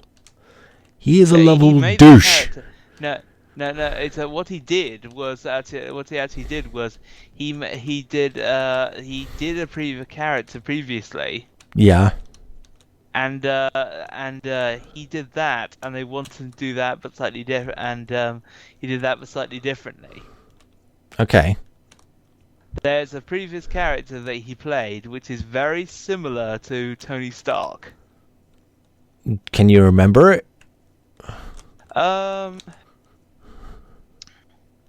No, I can't remember the exact name of the character, but it's been quoted before, and it pretty much, if you watch the thing, if you watch clips of that one, it's almost Tony Stark. What you're seeing is prototype Tony Stark, and it's clear that the scriptwriter said, okay, we're interested in doing in that character. Barry Cooper says Sherlock. He's wrong. It's not Sherlock. It's not Sherlock. Sherlock pre-Sherlock. It's an older one, and it's an older one that he did. But it is an interesting. It's interesting how he did that. But Iron Man is very far from being the Iron Man in the Marvel universe. Comics, funny enough. Yeah. Universe, yeah. It means that it has to a certain extent polarized opinion, because I talked to someone who doesn't like the way Robert Downey Jr. does Iron Man, because they like the Iron Man in the comics. Yeah. And in the cartoons. Yes. And he's not like that. At least in one version, he's not like that. There are hints of that. Yeah. Kind of in the other one. Yeah. And for instance, he doesn't want fame and fortune. He doesn't want he does, but he tried to keep his identity secret to the point where he almost dies from lack of oxygen. Yes. And that's something he does. I believe that was a kind of Japanese one, but the Japanese one, in some ways, is actually very true to the Tony Stark we know. Yeah, it is. And from the comics. Barry, do you like what my version of Deadpool? It's the best I can do in GTA 5. I wish they'd give us a full red bodysuit and then just let us add things. I really do, but this is the best I can do. This is why I think that the Deadpool film has worked so well, because they have got people who know the character, but they know the character well enough to know what will work on screen and what won't. They know the character, but they're not slavishly creating a character based on that. They also understand the practicalities of filming and how to do that. Yeah. Whereas you see some characters who are recreated completely as they are, and it doesn't work for that reason. Yeah, I think there is... They also didn't go the other way that DC did with, what's her name? Poison Ivy. Now, Poison Ivy in the comics is quite a famous villain. In one of the Batman films, the one with Arnold Schwarzenegger, she's a bit of a joke. Oh, yeah. Yeah. I'm glad they didn't go that way. I mean, her abilities are control plants to a very limited degree. Yeah, in that film, in the actual, for God's sakes, in the Batman games, she is a force to be reckoned with. And it's like, she is not a C-list villain. She was treated like a C-list villain. And also, Dr. Freeze was treated like more than a C-list villain that apparently he is in the canon of DC. That's one of the things that I was worried they would do with Deadpool for Marvel. But here is I think this is the testament. Okay, he has been in bad films. Let me explain this. Stan Lee has cameoed in bad Marvel films, but you can tell when he goes into a good one because the last Fantastic Four film, there is no Stan Lee cameo. I'm pretty sure it's official. The way things were going and said, it's official. I know it's official. There's no Stanley one, but I think he saw the way it was going and just did not agree with. And I think Stan Lee went, about bloody time with this Deadpool one. I can tell he loves the character. He's enthusiastic. The only problem I really wanted them to do this, was to have Deadpool recognise Stan Lee. But he wasn't Deadpool that. He was being Wade. He wasn't in the suit. I wanted him to be in the suit. Then he could officially say, "Hey, Stan Lee." And it didn't happen. He could have done that anyway. He didn't have to be in the suit to do that. Yes, he did. Wade... No, he was... No. Let me explain. Wade in the film, after he's had his procedure, doesn't break the fourth wall when he's out of the suit. He breaks the fourth wall when he is in the suit. Oh, I see what you mean, yes. Yes. And he wasn't in the suit at the time. He wasn't in the suit. He was trying to blend in. And... He was the one person who could have said, "You're Stan Lee," and actually it would have made sense. Yeah. That is true, yeah. Yeah, or had the idea of, do you have a cousin called Stan? Or... or he's so familiar, there are millions of him around everywhere. Or something like that. Something that works with the cameos, and I hope reference the previous cameo. Yeah, reference the previous cameo, and or have it that he has two cameos, and it's like, are there clones of you or something? And it works. That would have worked, but that is my only real gripe, other than having the bad guys be their Hydra. You've just got to take a second and then work out they're basically Hydra. That's what they are, because they're trying to make the super soldier serum, and this is what they've got. This is the best they've got. So yeah, it's Hydra that are the villains, and I think they didn't even do very good villains for Deadpool apparently, and it doesn't matter, because the film kicks ass. Well, for the villains, they were very personal to him. Yes.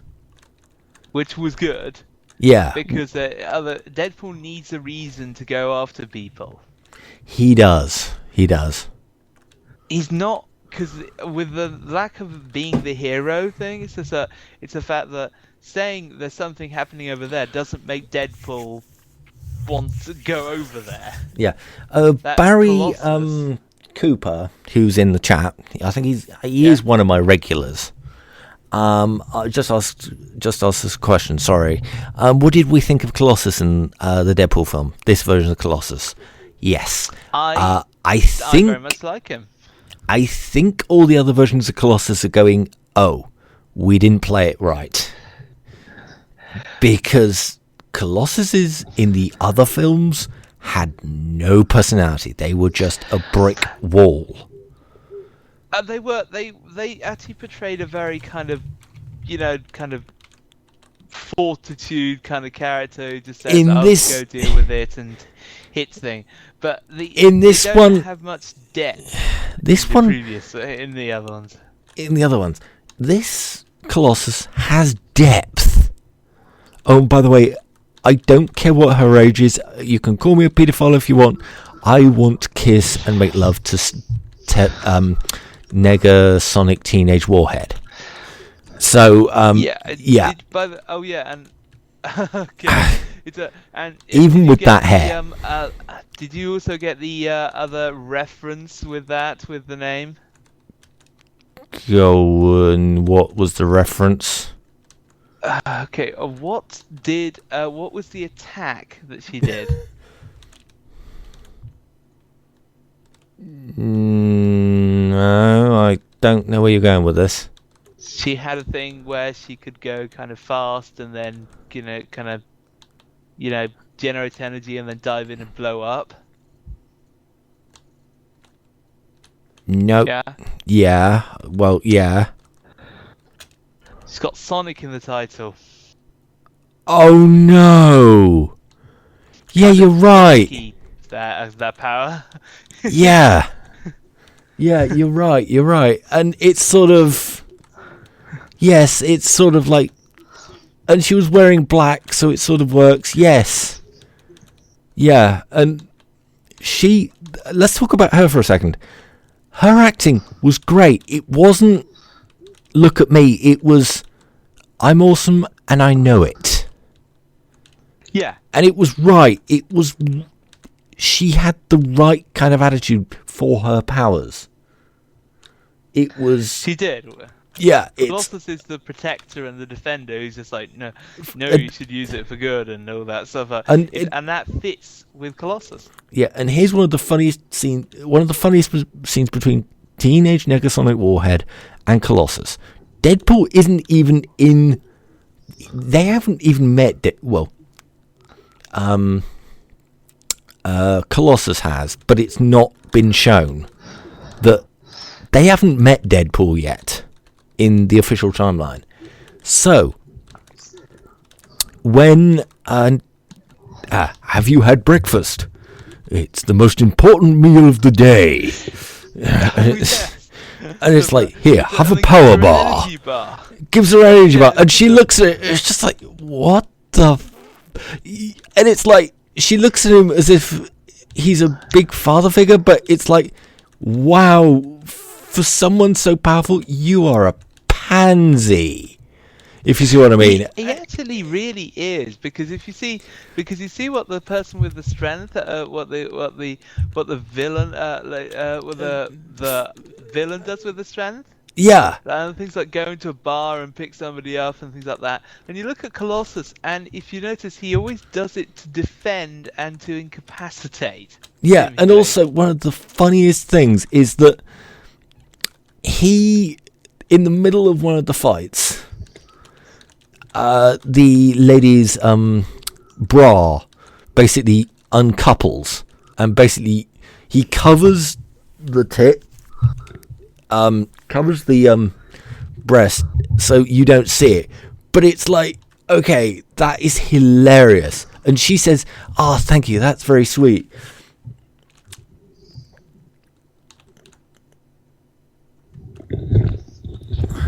Hello?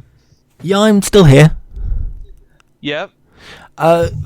She says that's very sweet, and then she whacks him in the nuts. Yeah. And it's like, oh my god, you are such a pansy, and you didn't see that coming, you moron. No, he doesn't, because he's a very good foil to Deadpool, because for that reason, because he's the nice good guy.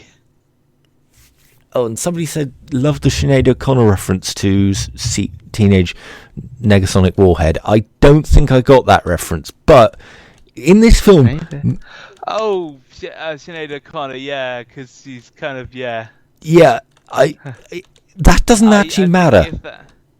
Because if you don't get a reference, there's about... Oh, yeah, maybe. I think we're talking about... He's talking about Teenage Negasonic Warhead with that comment. Okay. But there's a bit of lag on the stream because I don't know how to get rid of it. But, yeah, it's... It really works. If you don't get one joke, there's another 10 in a few minutes that will come along and go, yeah, you don't get that joke, well, here's another 10. And you're going to get here's another 10 references. You're going to get one of them. And yeah, it was the Sinead O'Connor reference for the Teenage Negasonic Warhead, as he says. Yeah, it's that kind of thing. It respects every single character, and for God's sake, it even makes a joke about the X-Men timeline. It is such a good joke because it's like, is it Patrick Stewart or it? Oh yeah. The classic actor Patrick Stewart, or is it the other guy? And it's like, oh wow, you had the balls to say that the timeline in the same franchise as they own is screwed up. Well done. Well, I think they kind of knew that when they reset the timeline. Yeah, they knew that when they reset the timeline. But you did it with such purpose and such ferocity. It was like, yeah, that's awesome. It's none of the jokes fell flat. If it fell flat for you, you probably didn't get the reference, and you can probably find out what the reference was. And apparently, there's 100. They don't fall flat, apparently, they don't fall flat anyway. Though. No, they don't. It's not like a tumbleweed blows past. It's just the fact that you get the impression that there's maybe something more to what was just said. Yeah, Bradley Cooper makes a point. The same the comment I said earlier about them only having to afford 2 X-Men. Yeah, that's right. That comment is for everyone in the audience, even if you're not an X-Men fan. It works. Yeah. Because it's like you can only afford the 2 actors, and it works because it's funny. Yeah. There are films that try and do comedy. I think there have been a couple of films that have tried to do comedy with superheroes, and they always suck balls. Yeah. Oh, Pretty God. much. Yeah. And you sort of think, well, why did you do that? Why did you fuck it up that much? There's a lot of comedy in superheroes because There's a lot of comedy in superheroes, but this is comedy that, out of the universe, makes sense, if you see what I mean. In that universe, it makes sense. Nobody else is finding him funny. No, they're just finding him annoying. Well, they're finding him odd because, like Colossus said, when Colossus says, I'm actually, it's just that, I can hear you talking. It's clear that as everybody else, Deadpool is just talking to nothing. Talking to nothing. But he isn't. He's talking to the audience, and it works. It works. He's making genre-savvy comments as well. Yeah. It's comments, things that he wouldn't know. So, which is what Deadpool does all the time. Yeah, so it does. It's just And the thing is, as well, it's a lot more difficult to write a script with somebody doing that. Yeah. Than really difficult. Than jokes that the superpowers are crap, and it's like, well, yeah. No, not even that. Go on. Not even that. It's just that because you've got to make it so that someone's genre savvy, but so that other people don't A, cotton on, and B, and also B, you got to make them funny and witty and actually true to a certain extent. And whereas for Fantastic Four or for anything like Iron Man, you can just have. It's to a certain extent a bit easier because you can have Iron Man being Iron Man. Yeah. And talking about like hot red because he drives a car.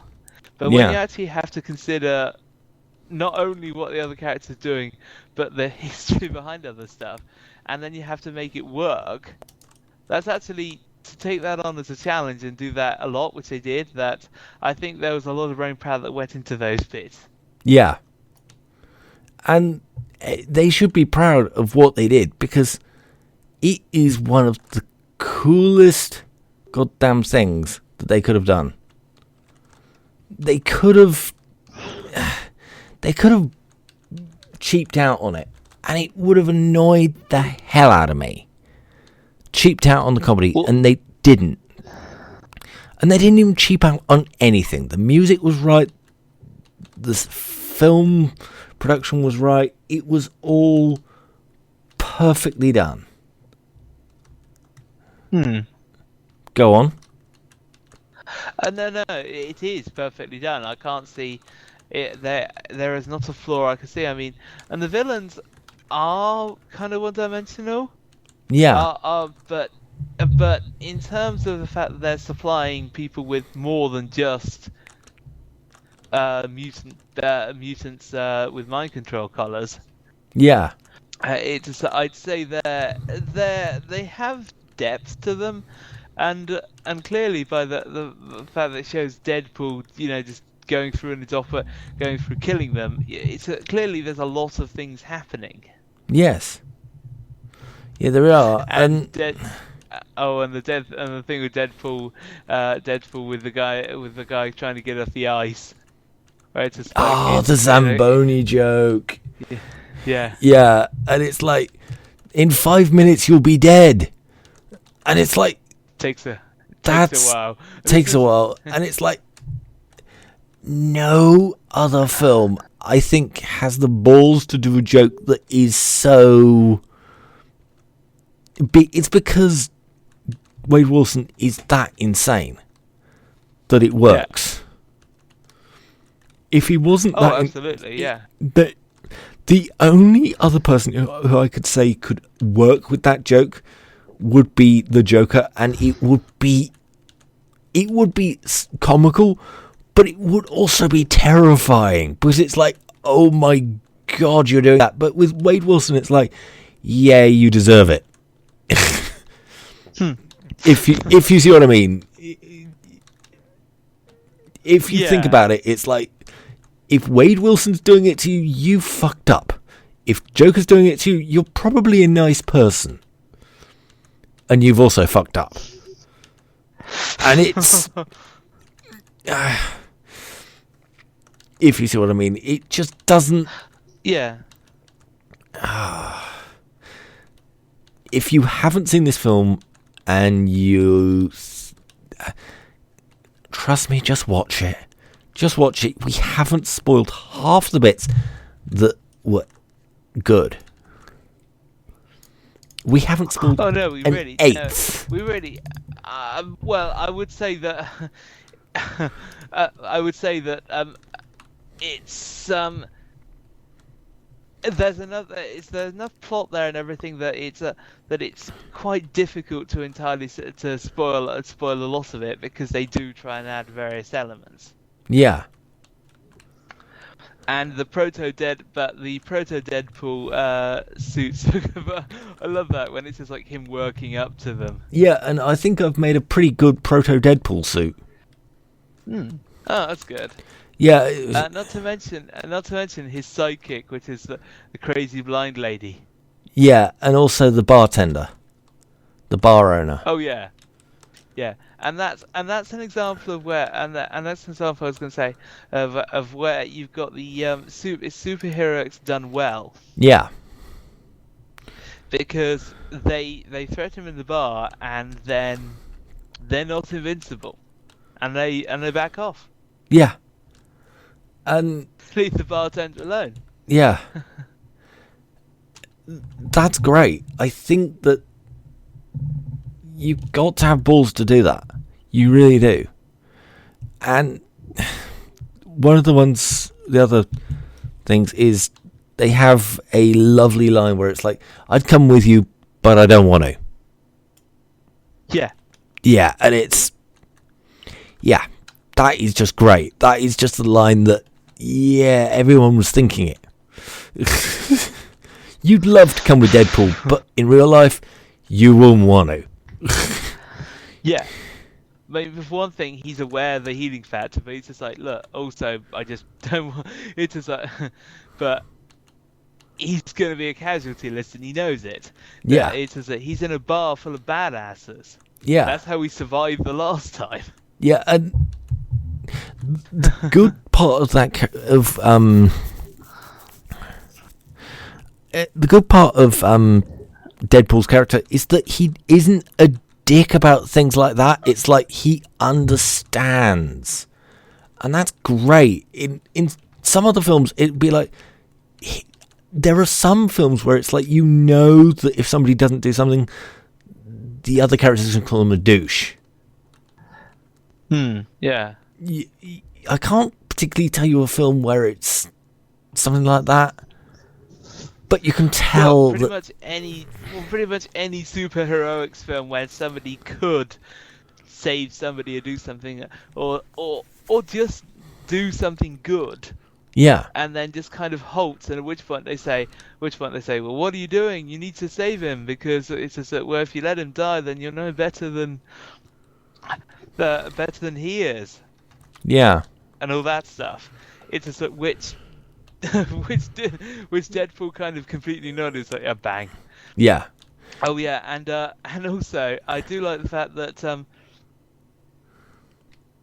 to quite an extent his main adversary is very similar to him. Yes. He's got the same sort of sick, sadistic sense of humour. Yeah. And he's Ajax sort of hates Deadpool because, yeah, I want to be like you because you can heal, and you're pretty much immortal. Yeah, he wants Yippee-ki-yay, motherfucker! Fuck. Yeah. He wants the power. Yeah, he really. It's the fact that, as he says, the process is random. Yeah. Certain people get different things, and he got two of the things. But and he wouldn't want to look like Deadpool, but he wants the powers of Deadpool. Yeah. Yeah. So, I think everybody. No, go on. What? And thinking about it, and it does allow you to have the anti-hero thing. Yeah. Does allow you to have scenes like when Colossus is saying at the end, it's just like, well, this is your choice. Remember, there are four choices. There are 4 times when you can be a hero. Yeah. Most of the times we are not heroes, but there are times when we are. Yeah.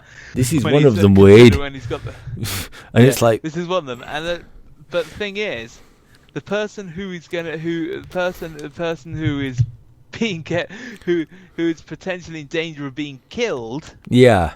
The main bad guy. Almost wants to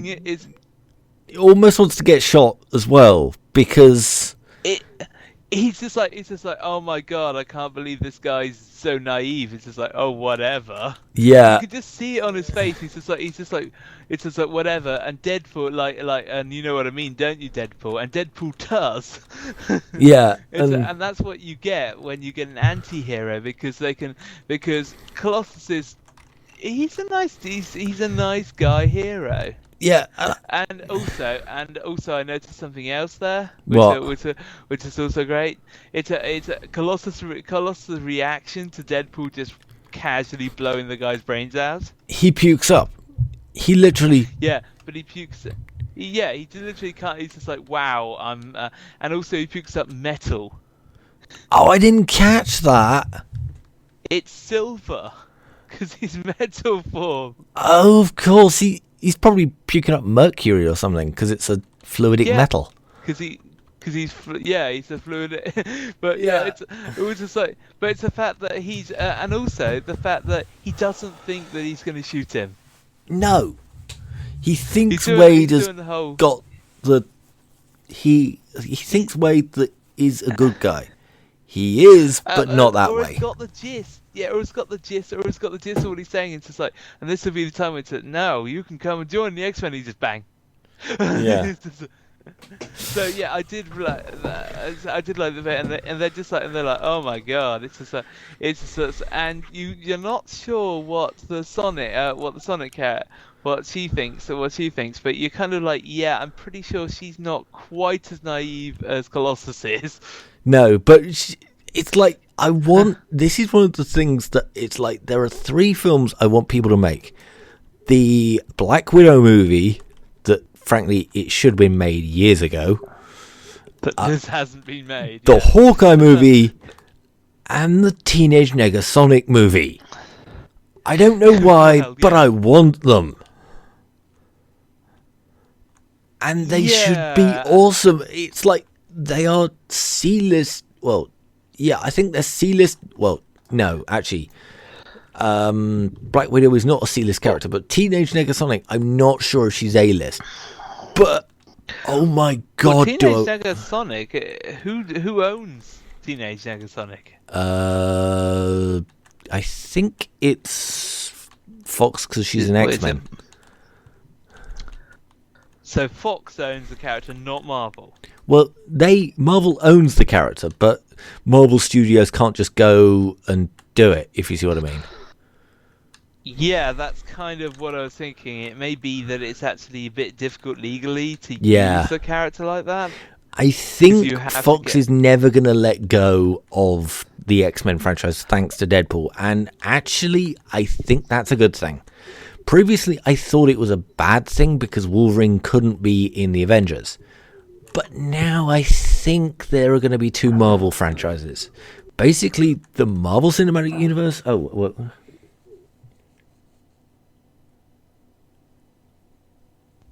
Yeah. Oh, by the way, as you talked about Netflix, Barry, I've got to say this to you. I love Jessica Jones. Jessica Jones is one of the best series on Netflix. I got a month's free subscription, a month free of Netflix to watch the Jessica Jones series. Watch it. It's worth every penny. So, just saying that. But yes, I would like to see series of Teenage Negasonic Warhead. I would like to see that sort of series of her kicking ass and taking names. And also with Black Widow and Hawkeye. That would be great. Those things would be great.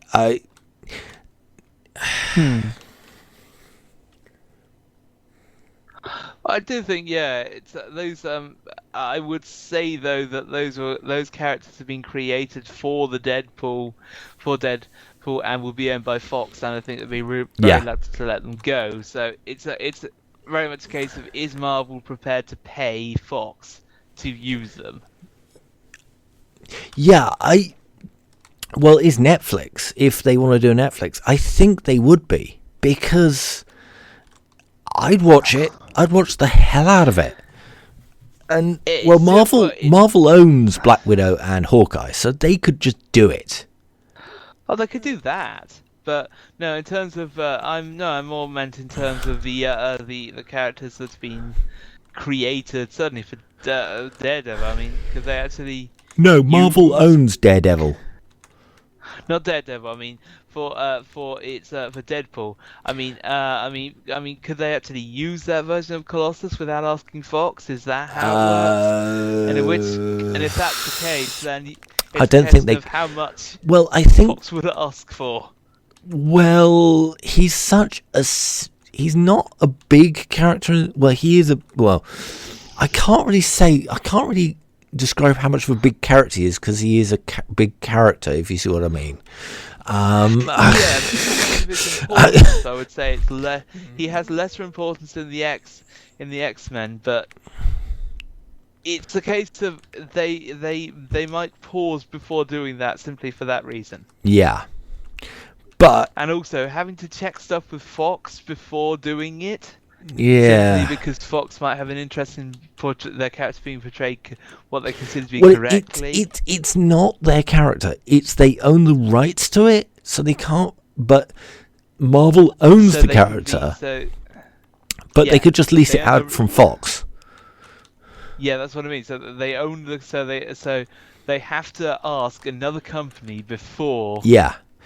I would watch the Teenage Negasonic and Colossus show. It could be a talk show, and I would still watch it, and I don't know why. Do you know what I mean? It's like, yeah, that's a show I'd watch, and I don't know why. And it's like, those are two mini characters, and I watched the show of The Girlfriend. Oh, right. Right. There's a show called Top Gear. I think I now have my perfect cast. Even though they might not be drivers, Teenage Negasonic Warhead as a Hammond, Deadpool's girlfriend as Clarkson, and May as Colossus. Actually, that would work. Well, certainly with Colossus, it's a perfect fit because he's just that kind of person. He's that kind of person. He's sort of the May stereotype, and it would work. It would work, and why would it work? I don't know. But if you can put them in another franchise and make them work, you have made damn it! I was about to say colossally good characters. Bad human. And you sort of think, well, yeah, you have a damn good, you've got a ballsy setup if you can do that, and that's great. That is 100% what you need for a character that should be loved. And for God's sake, I would buy a t-shirt with Negasonic Warhead's face on it, just to think it's like, unless you've seen the movie, you don't understand it, and that's the kind of t-shirts I like. If you see what I mean. Oh yeah, there are certain ones which are very specific and yeah, like 42, frack off, that kind of thing. Whee! But funny enough, there are also music T-shirts. Which are the same thing, because if you don't know it, then it's just a band that you don't know. But if you do, you go, "Oh wow, that concert!" Yeah, you went there. It's like, yeah. For me, it's obvious that there's a music fan would go, "Who's Teenage Negasonic Warhead? Sounds like a really good band name." And it's like, "Oh, go back to listening to music." For God's sakes, the Kilgrave. Kilgrave makes me want to wear a purple suit. This is Jessica Jones again. I'm sorry, I have to go back to this. But David Tennant playing Kilgrave makes me want to wear a purple suit. Hell yes. A fucking purple suit. I'm sorry, the only person who made me want to wear any other colour other than black for a suit was Pagan Min. And it's like, that's a good suit. That's a good suit. But Kilgrave's suit, it's purple. It's a dark purple, but it works. It works. It's good for Purple Man as well. It's good for the Purple Man. And it's easier to do, it the fact that he's not actually a Purple Man. I haven't seen any spoilers for the next Jessica Jones season, so I don't know. I hope he comes back. But I mean, he literally doesn't have purple skin. True. Because Purple Man in the Iron Man cartoon, in the Avengers cartoon, has purple skin. And it's clear very obviously. So the fact that he doesn't need to convince people that he's normal. Yeah. All the time, will just be recognised, or people just won't point and say, "That's Purple Man." Yeah. Why? Because he's purple. Yeah. It's a good thing. Yeah. And also, it means that Tennant can act. It means that it's all about acting. And I've seen him as the Doctor. He's been villains before, though. When? In theatre, David Tennant's done an awful lot of. Hamlet sort of thing. Yes. Yeah, things like that, where he's played different roles, which are bordering on villainous or villainous or heroic. So he's done different things, but yeah, so he has the acting ability to do stuff like that. So that's why he was picked. But the lack of prosthetics and stuff like that, and the purple suit being used as an indicator of the Purple Man is a very good way of doing it, I think. Yeah, it is, and there is nothing that I'd say that, for God's sake, if you've got a good film, if you want films about the side characters, this is the thing. If you want TV shows or books about the side characters, even if you're not a fan of the franchise that actually has the books. Yeah, I wouldn't say I'm the biggest X-Men fan in the world, as I don't know a lot about the X-Men. No. But now I sort of do, because Deadpool is... Well, I want to know about Teenage Negasonic Warhead, and I don't know why. Because she is a teenager, and she's a bit of a... The way she was acted was great. It was like, wow, that's every goth girl's dream. To just kick ass for like no reason other than I just kick ass for no reason. Well, she kicks ass for a reason, but it's like I just kick ass because I'm moody. Yeah. Actually, this is a funny thing. What would happen when she grows up? Change the name a bit? Yeah, but it wouldn't be quite as good, would it?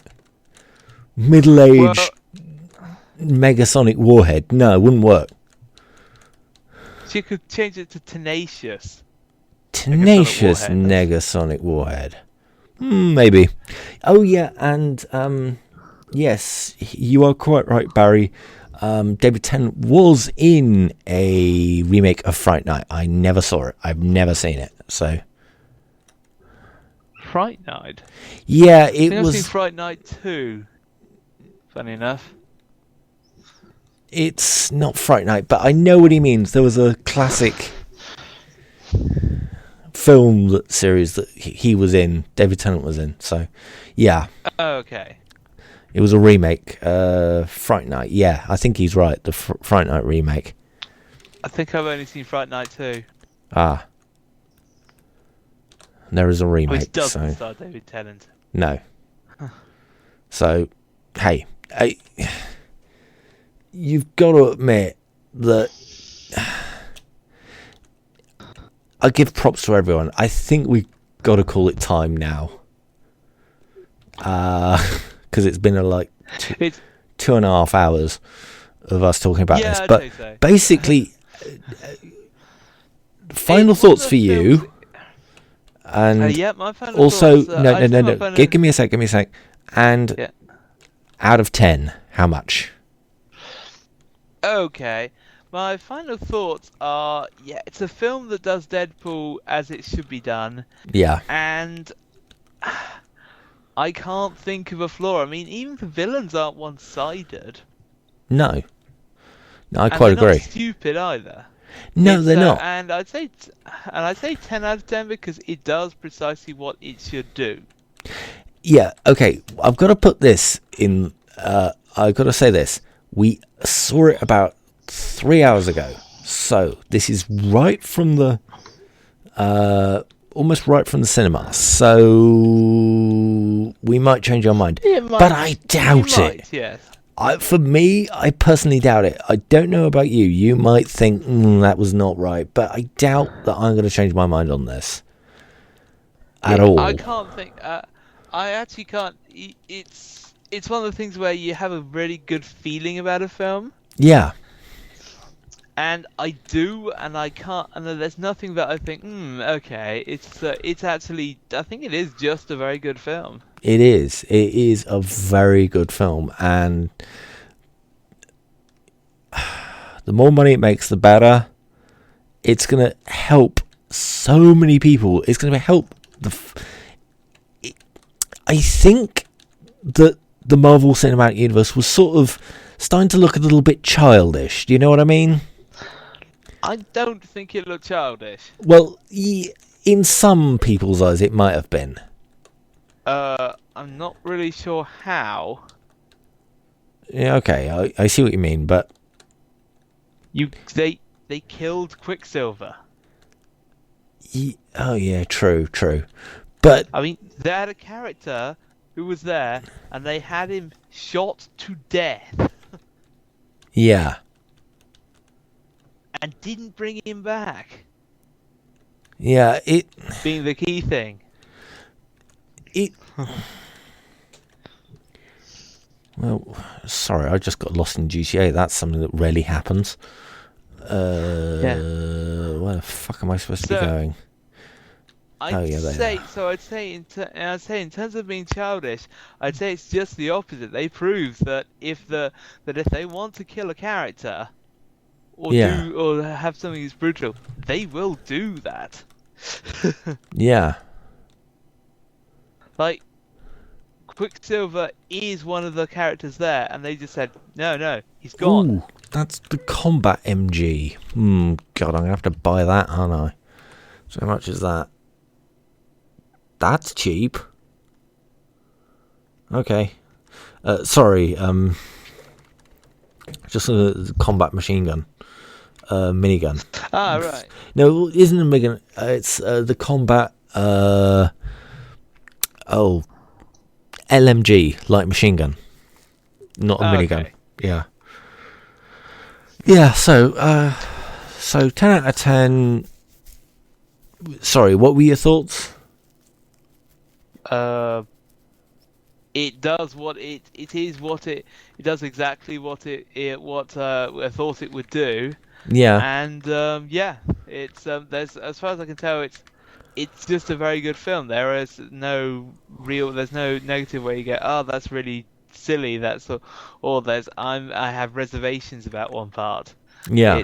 And I thought the villains weren't one-dimensional in the end. They were actually very good in terms of the fact that they clearly have branched out into various avenues.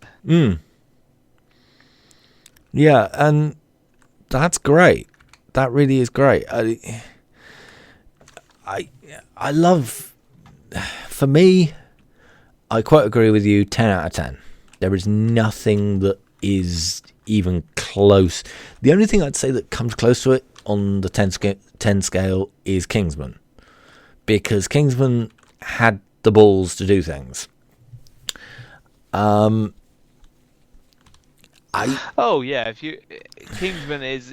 Kingsman wants to do something, it will do it. So I think it kind of also, I think it helped that something like Kingsman came out and didn't fail enough in terms of budgeting and how many people got a ticket, that it was kind of signalled that maybe it was a good idea. Yeah, and here's the thing. I've recently learned that a famous actress is going to be in the next Kingsman film as a bad guy. So, that's good. Yeah, well, Kingsman has always not shied away from having when bad guys who are killed, so yeah. Yeah, this film... 10 out of 10. Just, if you haven't already seen it, go see it. Why haven't you seen it? Why haven't you pre-ordered the DVD already? If you haven't already seen it, why the hell have you watched this bloody podcast?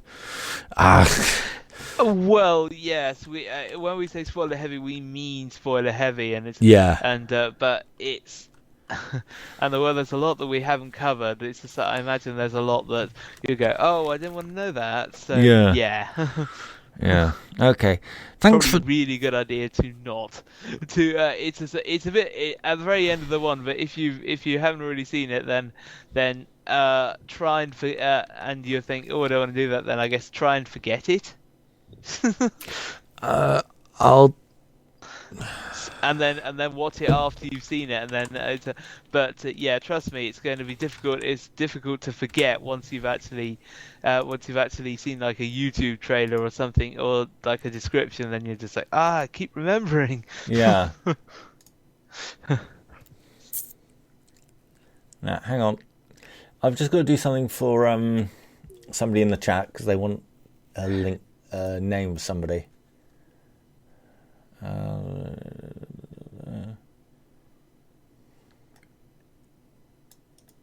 Okay, you're gonna have to watch a advert because you want this name.